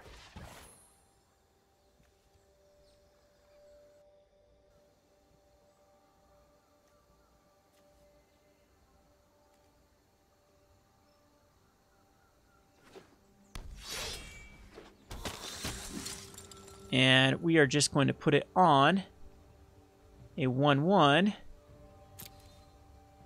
Did that not do it? What the hell just happened there? Is this bugged? I gave a creature +1/+1. Target creature gets +1/+1. I put it there. It is. It just moved it over. I still think we want to use our mana appropriately, so we'll just do another Legion Conquistador.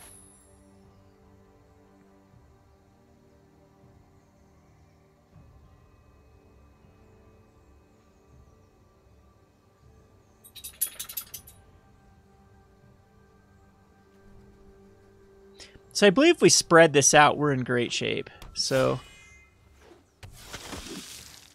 put it there.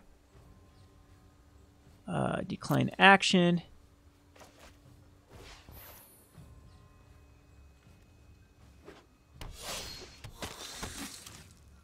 And put it there. And now we just swing in for everything.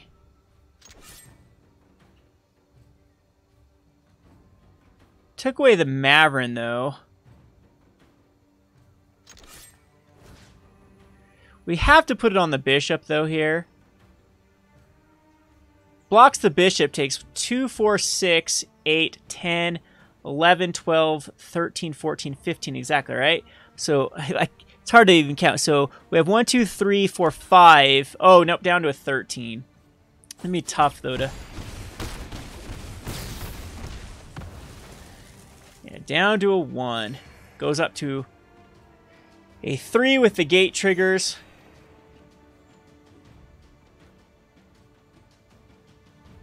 And he's going to be able to trigger both of them and get 2. I still don't see my opponent getting enough cards out here. Needs to have a board wipe.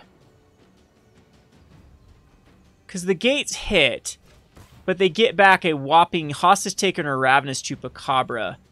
And then a Bishop. They get to kill a Bishop, get the Bishop Soldier back. That might actually be enough Because we put the Forerunner. I probably should have pumped up the Forerunner to a 3/3. So that wasn't an eligible target. And then forced off the Bishop.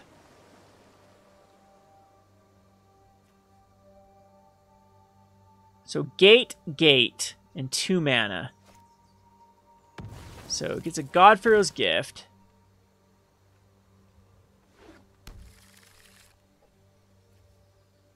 Yeah, I don't think there's no way. There's gate number 2.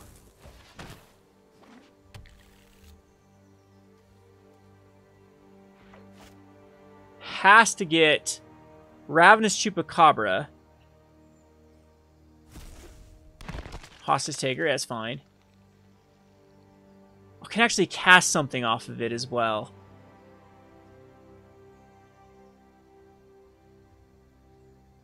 Wonder if my opponent just barely stabilizes. Well, none of these are worth it. Shouldn't go Hostage Taker on the Bishop. Really? So, wait a second. I thought that it goes back to the last controller with the Bishop. That is interesting that it went that way. Because shouldn't the Bishop go back to my opponent? Right? Isn't that bugged? Because the Bishop is actually owned, or last controller was my opponent. And so therefore, when the Bishop binding, when it exile target creature an opponent controls until it leaves the battlefield. So it should, I think that's bug, correct? Correct? Someone in chat? Some judge in chat? Pretty sure that's not the way it should have hit. Oh! Do you know what? This Inspiring Cleric might actually be something that can go in the deck. Let's check it out and see if a Monument deck just wants a random Inspiring Cleric. With all the Raven-Up going around, I think we're going to throw it in. And we can take out like another Bishop Soldier. I think it's just superior to than a Bishop Soldier.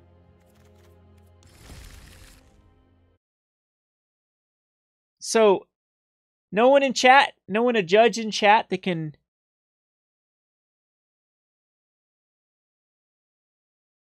No, but Flame Fox, that's not how Magic works.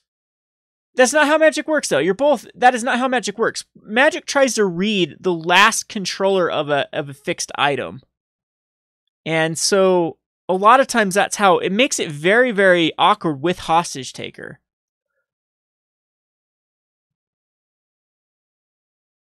It does go sometimes with Owner, but a lot of times it goes back to the last person that controlled it, because there's still like layers in Magic.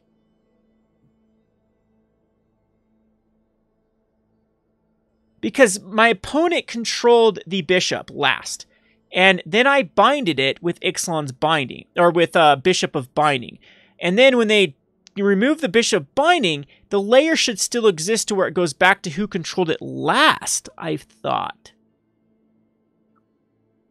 And that's exactly what my opponent was trying to do. I could see the train of thought with my opponent as well, of taking the Bishop, or taking the Bishop Binding, which then puts the Bishop back, and then they could still utilize their 2 mana to cast... I don't know. I don't know. Magic is difficult, because Commander's where it really gets insane. With who controls what based on ownership, based upon a bunch of nonsense. So, anyway, we'll play another one. Inspiring Cleric actually seems like a way good meta choice, though.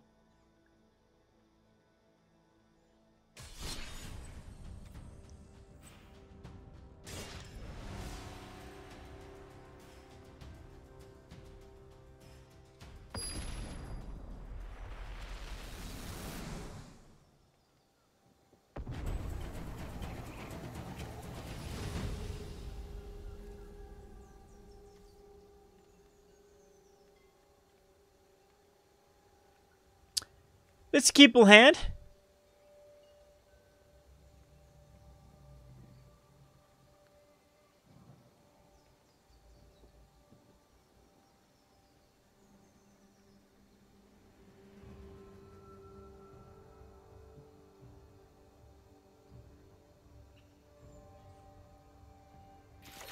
And we'll throw out the landing first. It's a little more powerful than the Dustborn Sky Marcher, in my opinion.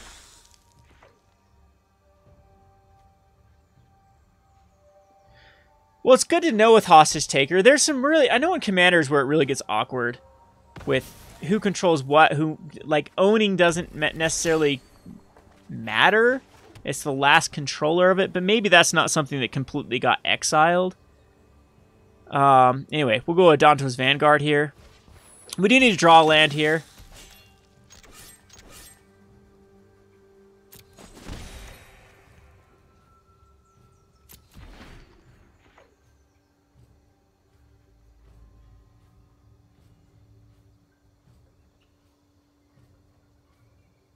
So the Evolving Wilds into a mountain.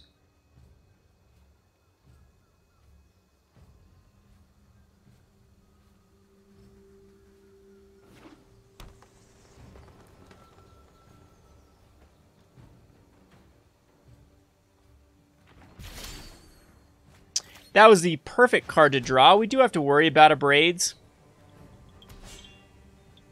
And Thrashing Broadstones at this point. They are the killer to Oketra's Monument, for sure.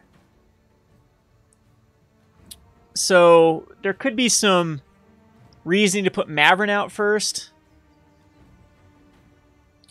But I would rather go the more greedy play and go Oketra's Monument.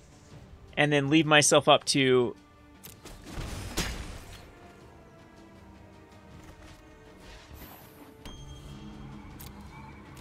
Yeah, perfect. Okay, so no Abrade. And this is really going to get out of hand for my opponent. See if we see like a gift. Oh, it says it's a Ronus. Alright, I don't think my opponent's going to be able to come back from this. They're going to need a sweeper here. The Forerunner's pretty good over, but Mavrin's just better here. So we'll go Mavrin. And we're actually going to get the City's Blessing here too. Which is good just to have it established, because after a board wipe, when we start to recover, that still makes our spell do +2/+2. So we'll go Dusk. Alright, yeah, we are definitely flooding the board here. And this will also generate us another token. Put us down to 11. And just going to scoop it. So, yeah, Llanowar is cursed. We're back to gold. With the Oketra's Monument. Now you can see this deck actually running on like full cylinders. This is what it's supposed to do. It just becomes really, really out of hand for a lot of decks.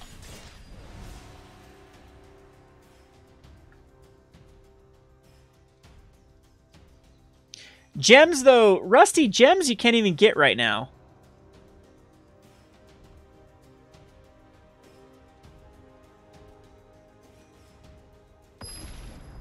Well, the whole thing with it, people forget about MTG is you can't actually compare costs. Once you've sunk money into MTG Arena, it's gone. It's out the door. It's never, you can't ever recover it. MTGO, if you sink money in MTGO, you can always sell back the cards. Unless you bought Spellqueller, and then you're just out of luck like me. I should have never, I was going to quit MTGO. I'm like, I'm going to give it one last spec. Looked at the card that saw the most play, from a recently rotated set, specced all into it because it was very undervalued, and then it got burned because they put it in the treasures, and Spellcaller just isn't seeing a lot of play right now in Modern. It's seeing a fair amount, but just not enough to really justify a price increase, so... Oh man, that Spellcaller is hurting. But I thought I'd go out on a limb and risk it. You never know if it was Spellcaller, we'll see a GP win. It's still a powerful enough card to do so. And does see plenty of decks. Alright, so I think the Adanto Vanguard's the more powerful card here. We're going to go ahead and attack first, though. My opponent should be killing off the token. Do you know what? With the Soulscar Mage, the Skyblade's actually the better card. Because the Adanto Vanguard just dies to anything the Soulscar Mage does. This will, like, I want my opponent to actually burn it with a spell here. Like a Magma Spray. Okay, perfect. So Lightning Strike would have just killed the Adanto Vanguard. That's perfect.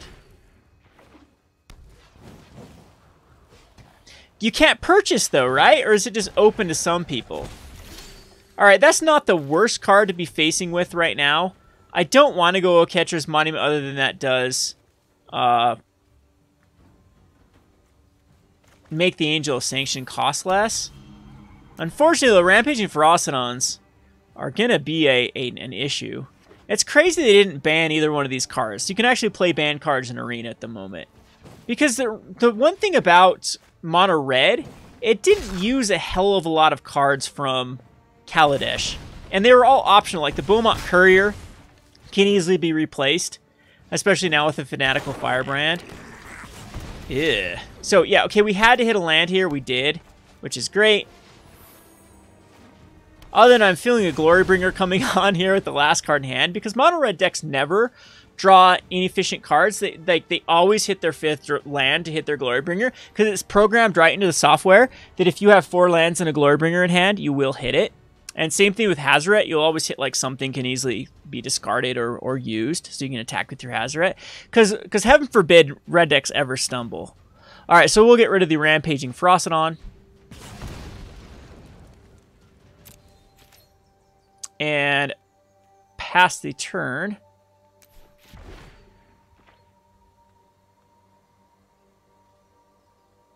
Uh-oh. Are we going to get kicked off here in a second then? No, that's the thing. See, I told you. Gotta get that Hazoret. The good news is we do have Blockas for that Hazoret, and my opponent's going to attack in with everything. Oh, nope. So we'll just take the Life Linker. And this is where our deck is going to start churning again. So I do need to protect this Angel of Sanction. We're never going to be blocking. I think we just run out everything. So yeah, 5 mana can run out literally everything. So we'll start with the Forerunner.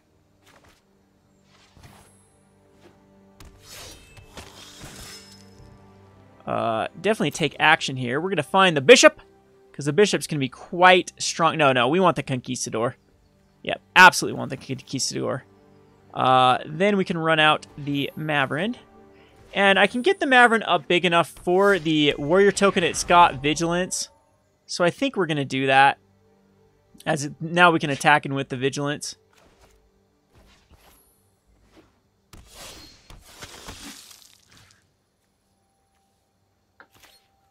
And maybe just attack in here. Now, we have plenty of blockers. We have plenty of blockers. Do I need to keep the Angel of Sanction back? Nah, we want to attack in.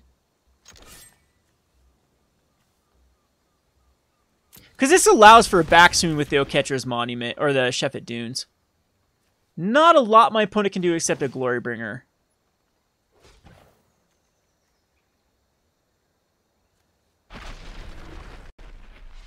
Yeah, a Braid's actually, this is a bad play. This is a terrible play, I think, of my opponent to Braid off. I think they'd rather, yeah, they should have gone on the Angel.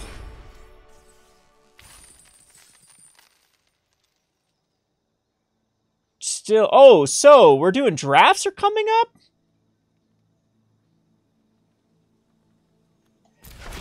The problem, though, Flame Fox with Brawl is multiplayer.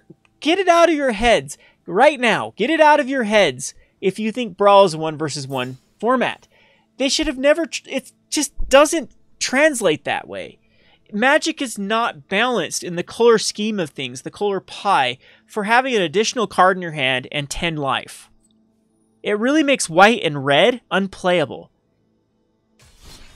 Because those are two colors that don't necessarily gain the biggest advantage from having that additional card and the extra life. So Brawl is great if you're thinking about a dumbed down commander. I talked about it earlier on the stream, how I love Brawl as a multiplayer commander format. Because there's no broken paradox, or there's no broken combos with like cards like Paradox Engine, for example. Like Commander's becoming more and more degenerate with the more sets printed. There's no food chain, for example. Another card I think should be banned in Commander. Has anyone ever played against a food chain in Commander? Has anyone ever cast a food chain and not just immediately won in Commander?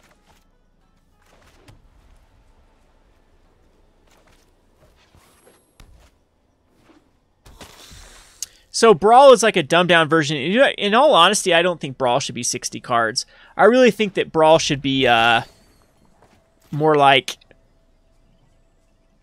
75 cards. All right, so we are going against another Ramming Up. You're starting to see the reason to playing this deck. Now we're going to go on a decent little win streak here. Oh, the Vanguard is superior, of course. Well, of course, a Mountain, I don't know what I'm... Now I'm going to get blown up by a Dinosaurs Dex, but... So they are going to be doing drafts. Huh. Maybe we'll stream tomorrow and see what it's like. Now I'm kicking myself for buying a bunch of stuff that gets... Are they going to reset crap then? Because how are they going to differentiate between stuff that's been paid in and stuff that hasn't? Or are they just going to reimburse you everything that got paid in? I don't know. Oketra's Monument is still superior here.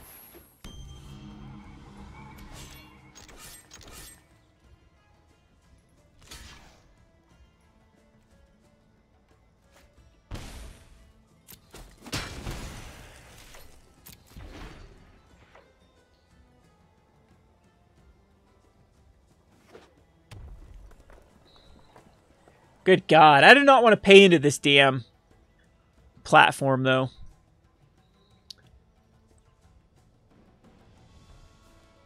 We'll do it tomorrow. We'll see what the update.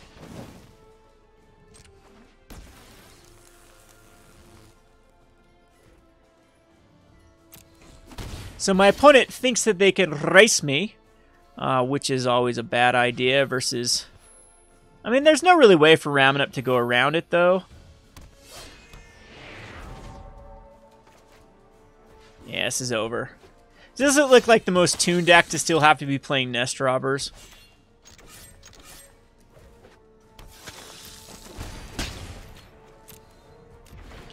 And my opponent's still out of Glorybringer range. The Maverin has already got the advantage.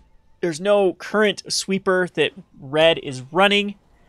So therefore, I think we are good to go. Yep. No, you're fine, Rusty. I appreciate it. I'm actually reading it through while while I'm playing here.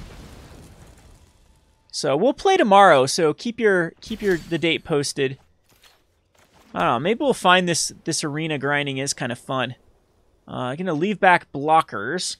Yeah, at this point, I probably don't even care. So we're just gonna keep bashing in with everything. I'll block one of these 1/1 lifelinkers. And a Martyr of Dusk. And... Oh, didn't even go for the lifelinker. That is not the right play.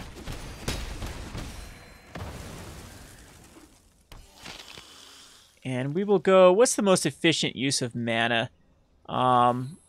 Probably just put out this Martyr of Dusk. Oops. Z... Oh, we can actually use it right now. That's fine.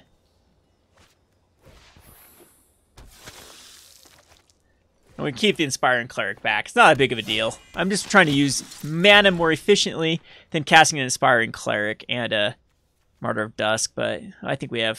Now, we could have gone for lethal there at that point. Here comes the Glorybringer. No one cares about a Crop Crasher. No one cares about a Fanatical Firebrand.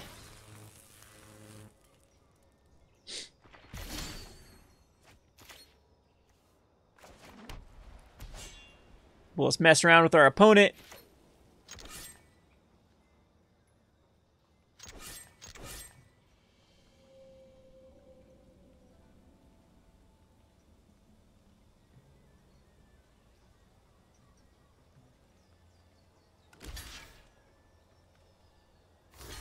So block, sack, kill something. Not going to work if you try to go after the Danto Vanguard here. So my opponent's just hoping I'm, like, F6'd out is what I'm yeah, that's my opponent's only hope, is then to crack and hit the Fanatical Firebrand on the Adanto Vanguard.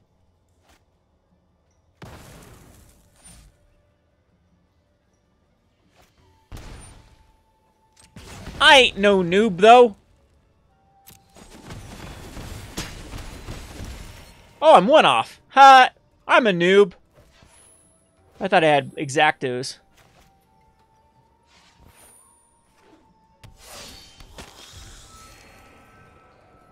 Yeah, I highly suggest actually putting the Inspiring Clerics in these decks. There's so much Ram... What is this, like the 4th Ramming Up in a row? We just played against, or close to that? So now you can see how I grinded it. for sure. What did we go all the way from mid-silver now back up to gold? Told you silver was all about ramming up.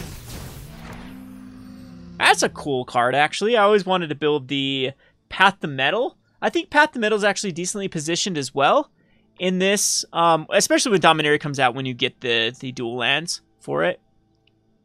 Because then you have a pretty decent mana fixing for the Path to Metal.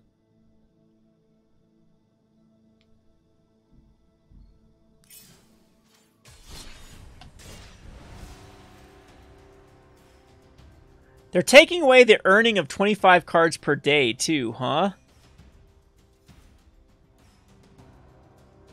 So what do you mean by they're taking away? Because can't you grind way more than 25?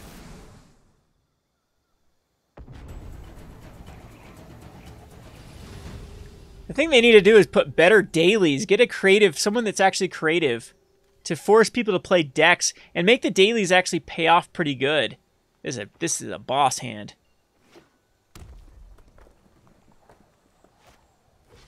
Daring Buccaneer for Captain Legendary Storm. I guess that's a pirate. We'll get out the boss Legion Landing.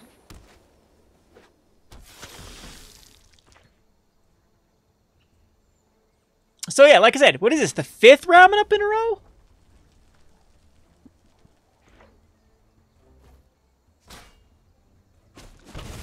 Put out the Rigging Raider here, ×2. Harsh Mentor. Harsh Mentor actually does okay versus our deck. For that reason, we'll put out the Martyr. It'll probably get Magma Sprayed, because they always have a Magma Spray.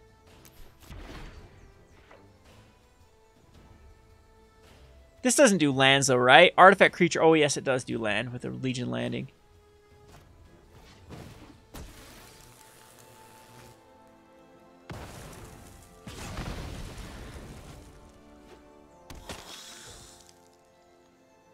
So, I'm feeling a Magma Spray in hand here. Yeah, that's fine.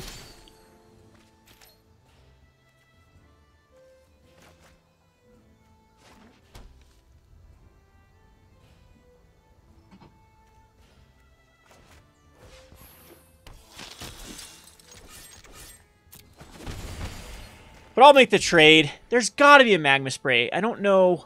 Oh, I found the 3rd land, so Captain Legendary Storm's coming out here. So Magma Spray can still happen.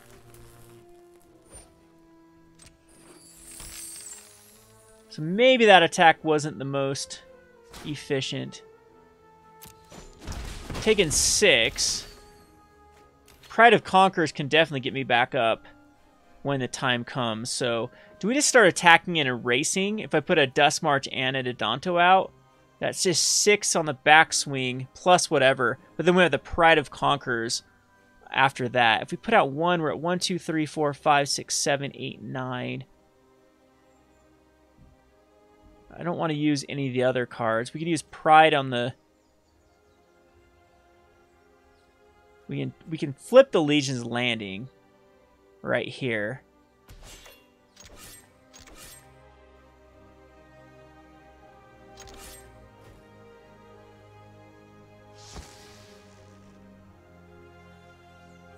Doesn't do a hell of a lot there.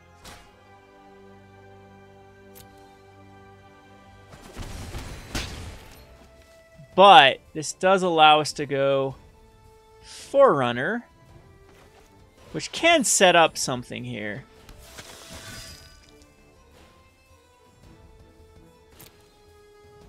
Just get something low drop, because we can cast 2 mana and... No, we already have a 2 mana spell. So we're going to get the Inspiring Cleric. Don't know if that's the way we want to go, though.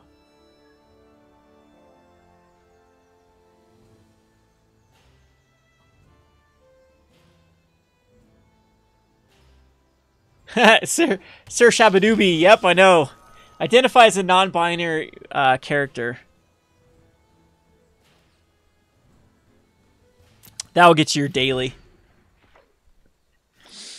Guess I'll grow up my hair and call myself Nancy. Then I will get my achievement.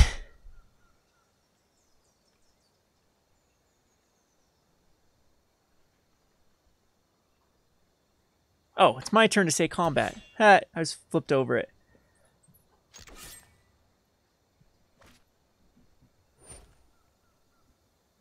Okay, so I don't know. I think I need to make a block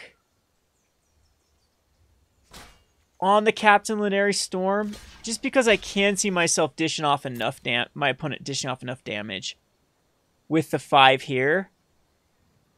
Now, this makes it impossible for lethal on the backswing.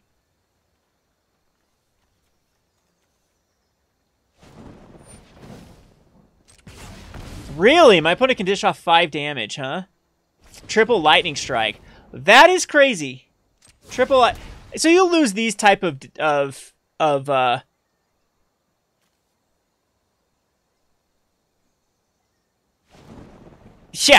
yeah. Okay. Again, round up's easy to beat unless this nonsense happens.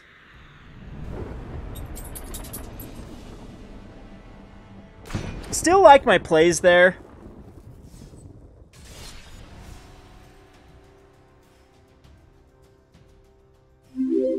However, yeah, you can't play around triple lightning strike. You absolutely that's a 1 in 1,000 there for sure, or whatever the odds are. Especially since my opponent didn't run him out. I could have made the Seer Plate block with the Forerunner block on another one, and then play the Inspiring Cleric. Yeah, that possibly was the better. We'll keep a 6-lander and a 5-lander and a Oketra's Monument Legion Conquistador. The Clorox is missing. I have no clue where the Clorox is. Zach is not doing the job. When you do keep a Oketra's Monument, you do draw another one. However, this might actually be an okay keep with the green deck. We're out the Bishop Soldier. It's one of the last bad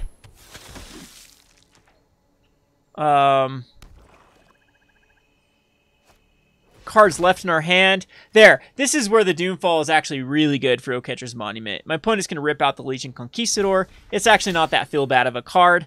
At the moment, we can go Oketra's Monument. Now, anything we draw into, we can outgrind our opponent. These are my favorite matchups to play, is anything that wants to play the control route, especially if it doesn't have necessarily counters. The Oketra's Monument can be a pain. Yeah, now it just dishes out the other Oketra's Monument. Unfortunately, though, the Flood is real. And we can be at the mercy of RNG, throwing us land after land after land. Oh, Perp, my handsomeness. Oh, you're too much. Too much. All right, Never comes out, and now here's where we go with the Martyr. Is going to give us 2 targets and a 3rd one back. These Chevet Dunes can be lethal. I'm pretty sure a return can just happen for the Bishop here to put out a blocker. Not the greatest play here. Yeah, we saw that one coming. And here we go. This is where I'm just going to end the turn here. We did keep the 5-lander, but statistically speaking, we shouldn't be drawing lands. And to make matters worse, we're not drawing the deserts. The Angel of Sanctions is kind of a wasted card, but we've seen 2 Doomfalls. And so in all honesty, it's a feel bad play here for sure. But it gets us a creature and gets rid of a zombie. And permanently gets rid of it. So it's not terrible.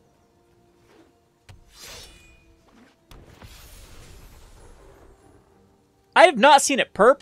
Link it. I'll check it out.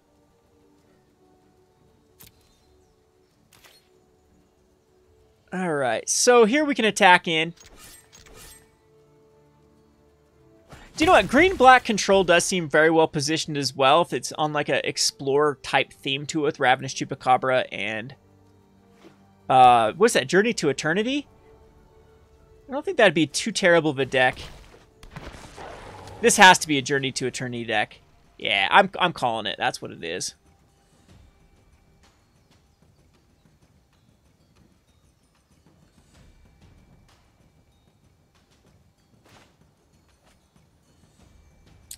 So, Avona's Hunger. Okay. Hey, we get the 3rd Oketra's Monument.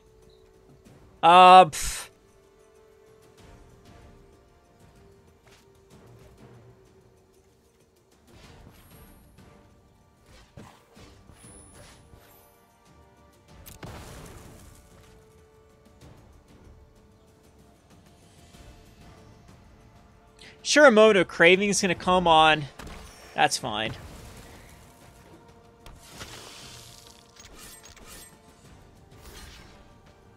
So, opponent's taking 6 here, losing the Mummy. Some sort of hand disruption deck.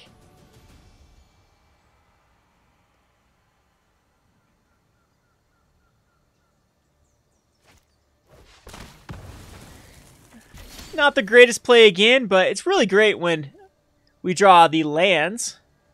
I'll play another one, just in case we need the city's blessing. Opponent's down to a 6. So 8 lands later, 9 lands later. Oh, there we go! Hey! Drawing the lands.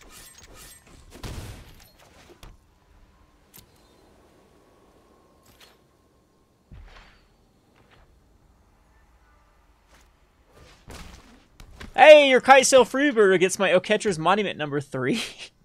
This has been the most terrible variance ever, but the good news is it's... Oh my... Another dead card. We have very few dead cards left in the deck. My opponent can go Moment of Craving. No, it can't.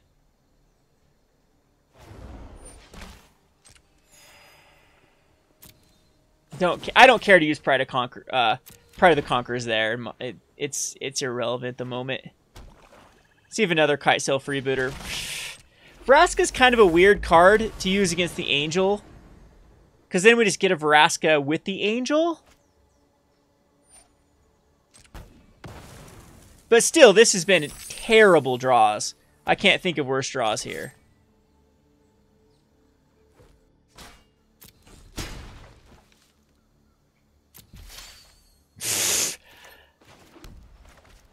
Wow.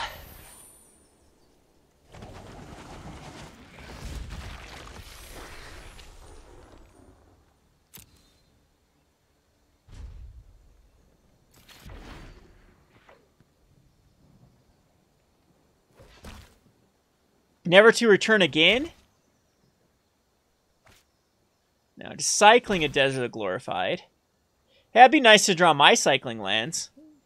If they're going to give me lands, you know, they might as well give me something to replace itself, but we are 11 lands into this crap. Out of 19. So we have 8 cards to work with? Really? That's all we've had? 1, 2, 3, 4, 5, 6, 7, 8. Yep. Thrashing Bronzon's quite weak. It can kill the Oketra's Monument. Kind of weird, though, because my opponent has to block here.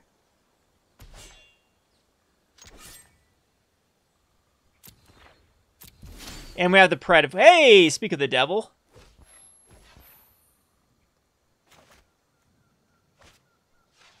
Gave us another land. Alright, so combat 1. So 6, 7, 8. I need to play this. Okay. Yeah.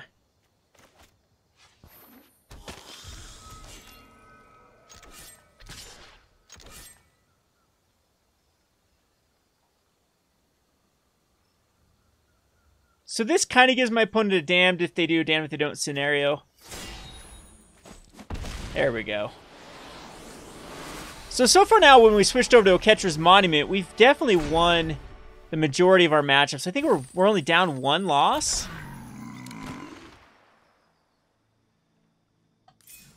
All right. So I'm going to keep streaming until we lose a game. As soon as I lose a game, we're going to call it for night. It's hitting midnight, my time. And...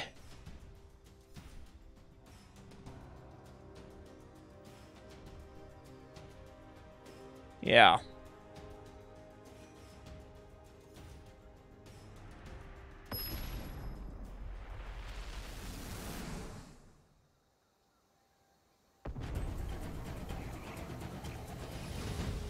Okay, here we go. Keep this hand. It's pure gas here.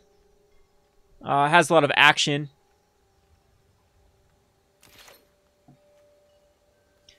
And don't want to go with the Desert of the True here because we can definitely cycle it later on. And like always, gives you the 1 drop after the turn hits. This is probably Magma Sprayed. Sure. Still a card for a card, which is the game we want to play versus the red decks. because we will definitely out-card advantage them. This is dinosaurs. Okay, this is monsters, so it's going to be a little bit tougher against this match because they have a lot of the Glorybringer type cards that can be evasive. However, we get to fill back up our hand with the Legion Conquistador.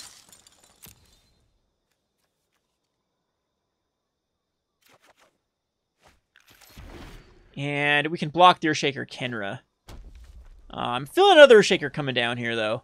Or a Resilient. Is it worth the damage at this point? You're going to Magma Spray to make it... Okay. Really running out of cards here now, though. And this, we have a twofer here that we can play. So let's get Archer Raskar is not needed at the moment. We can go Legion's Landing. And the Legion Conquistador. So I don't have any Regal Caracals in this particular deck. I cut them because you want your curve as low as possible when you're running cards like Chef at Dunes. As you want to flood out the board as soon as possible and then use the Chef at Dunes to win the game. So that is the route of the Oketra's Monument deck at the moment. My opponent's just going to try to get in here for... I think we do want to make the trades. These are cards that come back, which is what my opponent wants, but I can't be taking much more damage here. I'm sure my opponent doesn't want Legion Landing coming down either. Here comes the Rekindling Phoenix, which is right on time to be angeled. So I could go... Yeah. Now, this is kind of weird versus Glorybringer.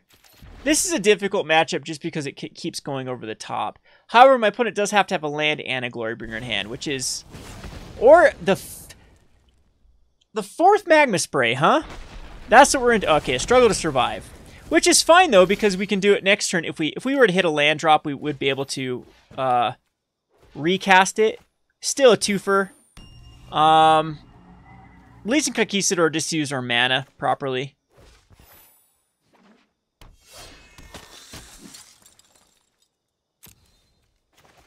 And we actually are going to play the Desert of the True. So is my opponent going to use the Survive to get it out of my grave? Oh, it got Magma Sprayed. So I shouldn't have used the thing. Magma Spray exiles.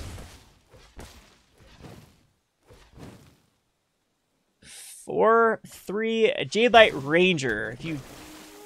Don't you dare hit lands here. All right, a Braid. Braid, sticking it on top, I think that's a bad idea, to be honest. Unfortunately, though, my opponent is in pretty decent position because I just don't have a finisher. We can start using the Arch of Araska. So we need to flood this out, though, for sure. Because our Oketra's Monument is getting abraded. And we have the Kenras... we just dead next turn, actually? The Kenra's coming back out, can't block. We can block the flyer with the... Okay. No, we're in okay shape. Not terrible shape.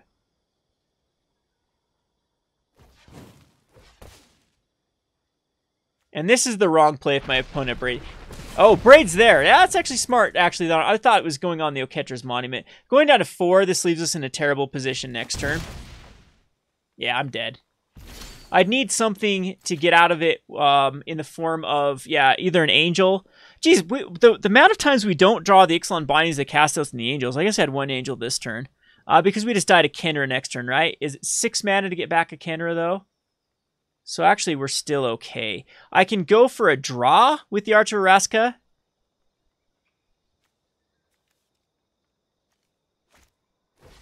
And still do the Martyr. Oh, beautiful, beautiful, beautiful. So, unfortunately, we can't really attack in with anything to gain life. So we're actually not dead, because we have... My opponent has to draw a land. Now, do I want to lose a 2/2 to get in for some damage? I think that's the only way that I'm going to grind this out. Guess the Kenner can't block. No. I'm dead if it's a land. Okay if it's not a land. Okay, so we're okay.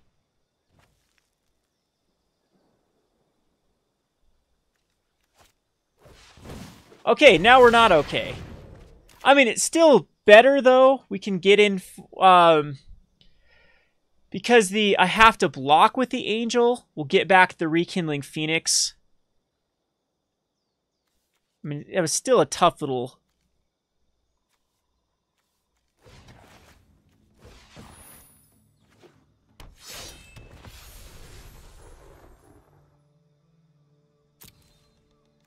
And we do still have Maverin.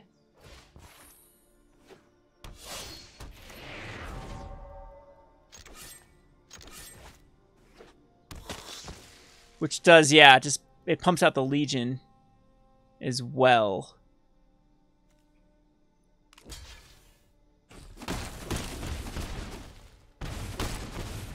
Alright, so my opponent's got 1 turn to live as well, I would assume. This is going to get the Resilient Kenra out here, which forces the block. Oh, no, that hits, yes, the Earthshaker hits. Yeah, that's right, Earthshaker does target a creature. Well, we lost, that wasn't a long stream. Yeah, my opponent could have done, because the Earthshaker's 1 less, so the Earthshaker was able to cast at 5, correct? Isn't that the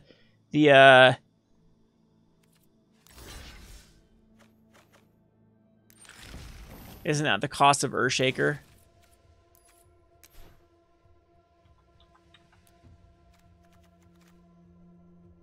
No, my opponent did need the mana. Never mind. Now I feel even more tilted that was the draw. My opponent had to hit an untapped land for the win there. I think we win on the backswing at that point. I think we had lethal with enough blockers. We had to draw off the Arch of Araska as well.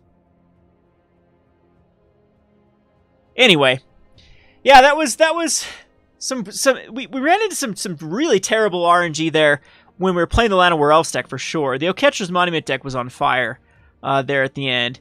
We dropped a few matchups, but the majority of them we won back up to gold from mid silver. So again, I think it's a really good deck to run right now, based upon the meta. You can struggle for a while when people are running Merfolk and the vampires, but that's when I access running this Izzet Spellweaving till you get above that hump of the people running the kind of the starter vampires and Merfolk.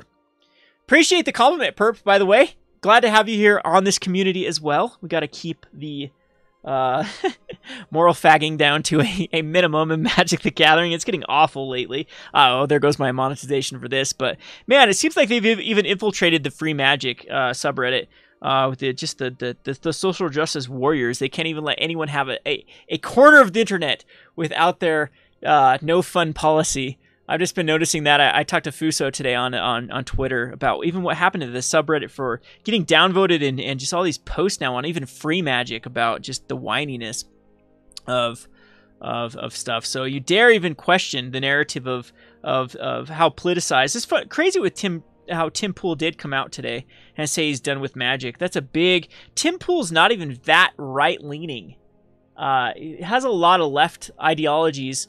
I know that Tim Pool has been surrounding himself with people that do tend to... I think that everyone that is for free speech these days, though, is being classified as right-wing. The left has really gone, really crazy with their anti-free speech rhetoric. Speaking with the Count Dankula stuff, that's fun seeing that go down as well. But so Wizards just continues to shoot themselves in the foot. And when they encourage this kind of thought policing, this every stretch of the internet has to be dominated by people telling you can't have fun with your obvious jokes or obvious just whatever you want to call it, sarcasm, banter, irreverence. It's getting ridiculous. So where was I going with all this? Yes, screw all the PC Wang Lord bitches, according to Purple. It's again though, Matt, they don't get to define Magic. I had to come to this like term with myself of there was a point in November through about January that I honestly was thinking about quitting Magic because I didn't want to support something that was just so ideologically not in tune with who I am as a person. If you were to meet me in real life, I am a very irreverent and a very banterous, sarcastic, naughty person, because I was raised in a very, very strict religious, no R-rated movies, no swearing, no drinking, no smoking. So we're talking about really puritanical society that I was raised in, which is funny because Utah, we did a thing called the Undie Run. The Undie Run we used to run in our underwear. You can actually go check my Facebook. You can find some scantily dressed photos of yours truly running around in his underwear.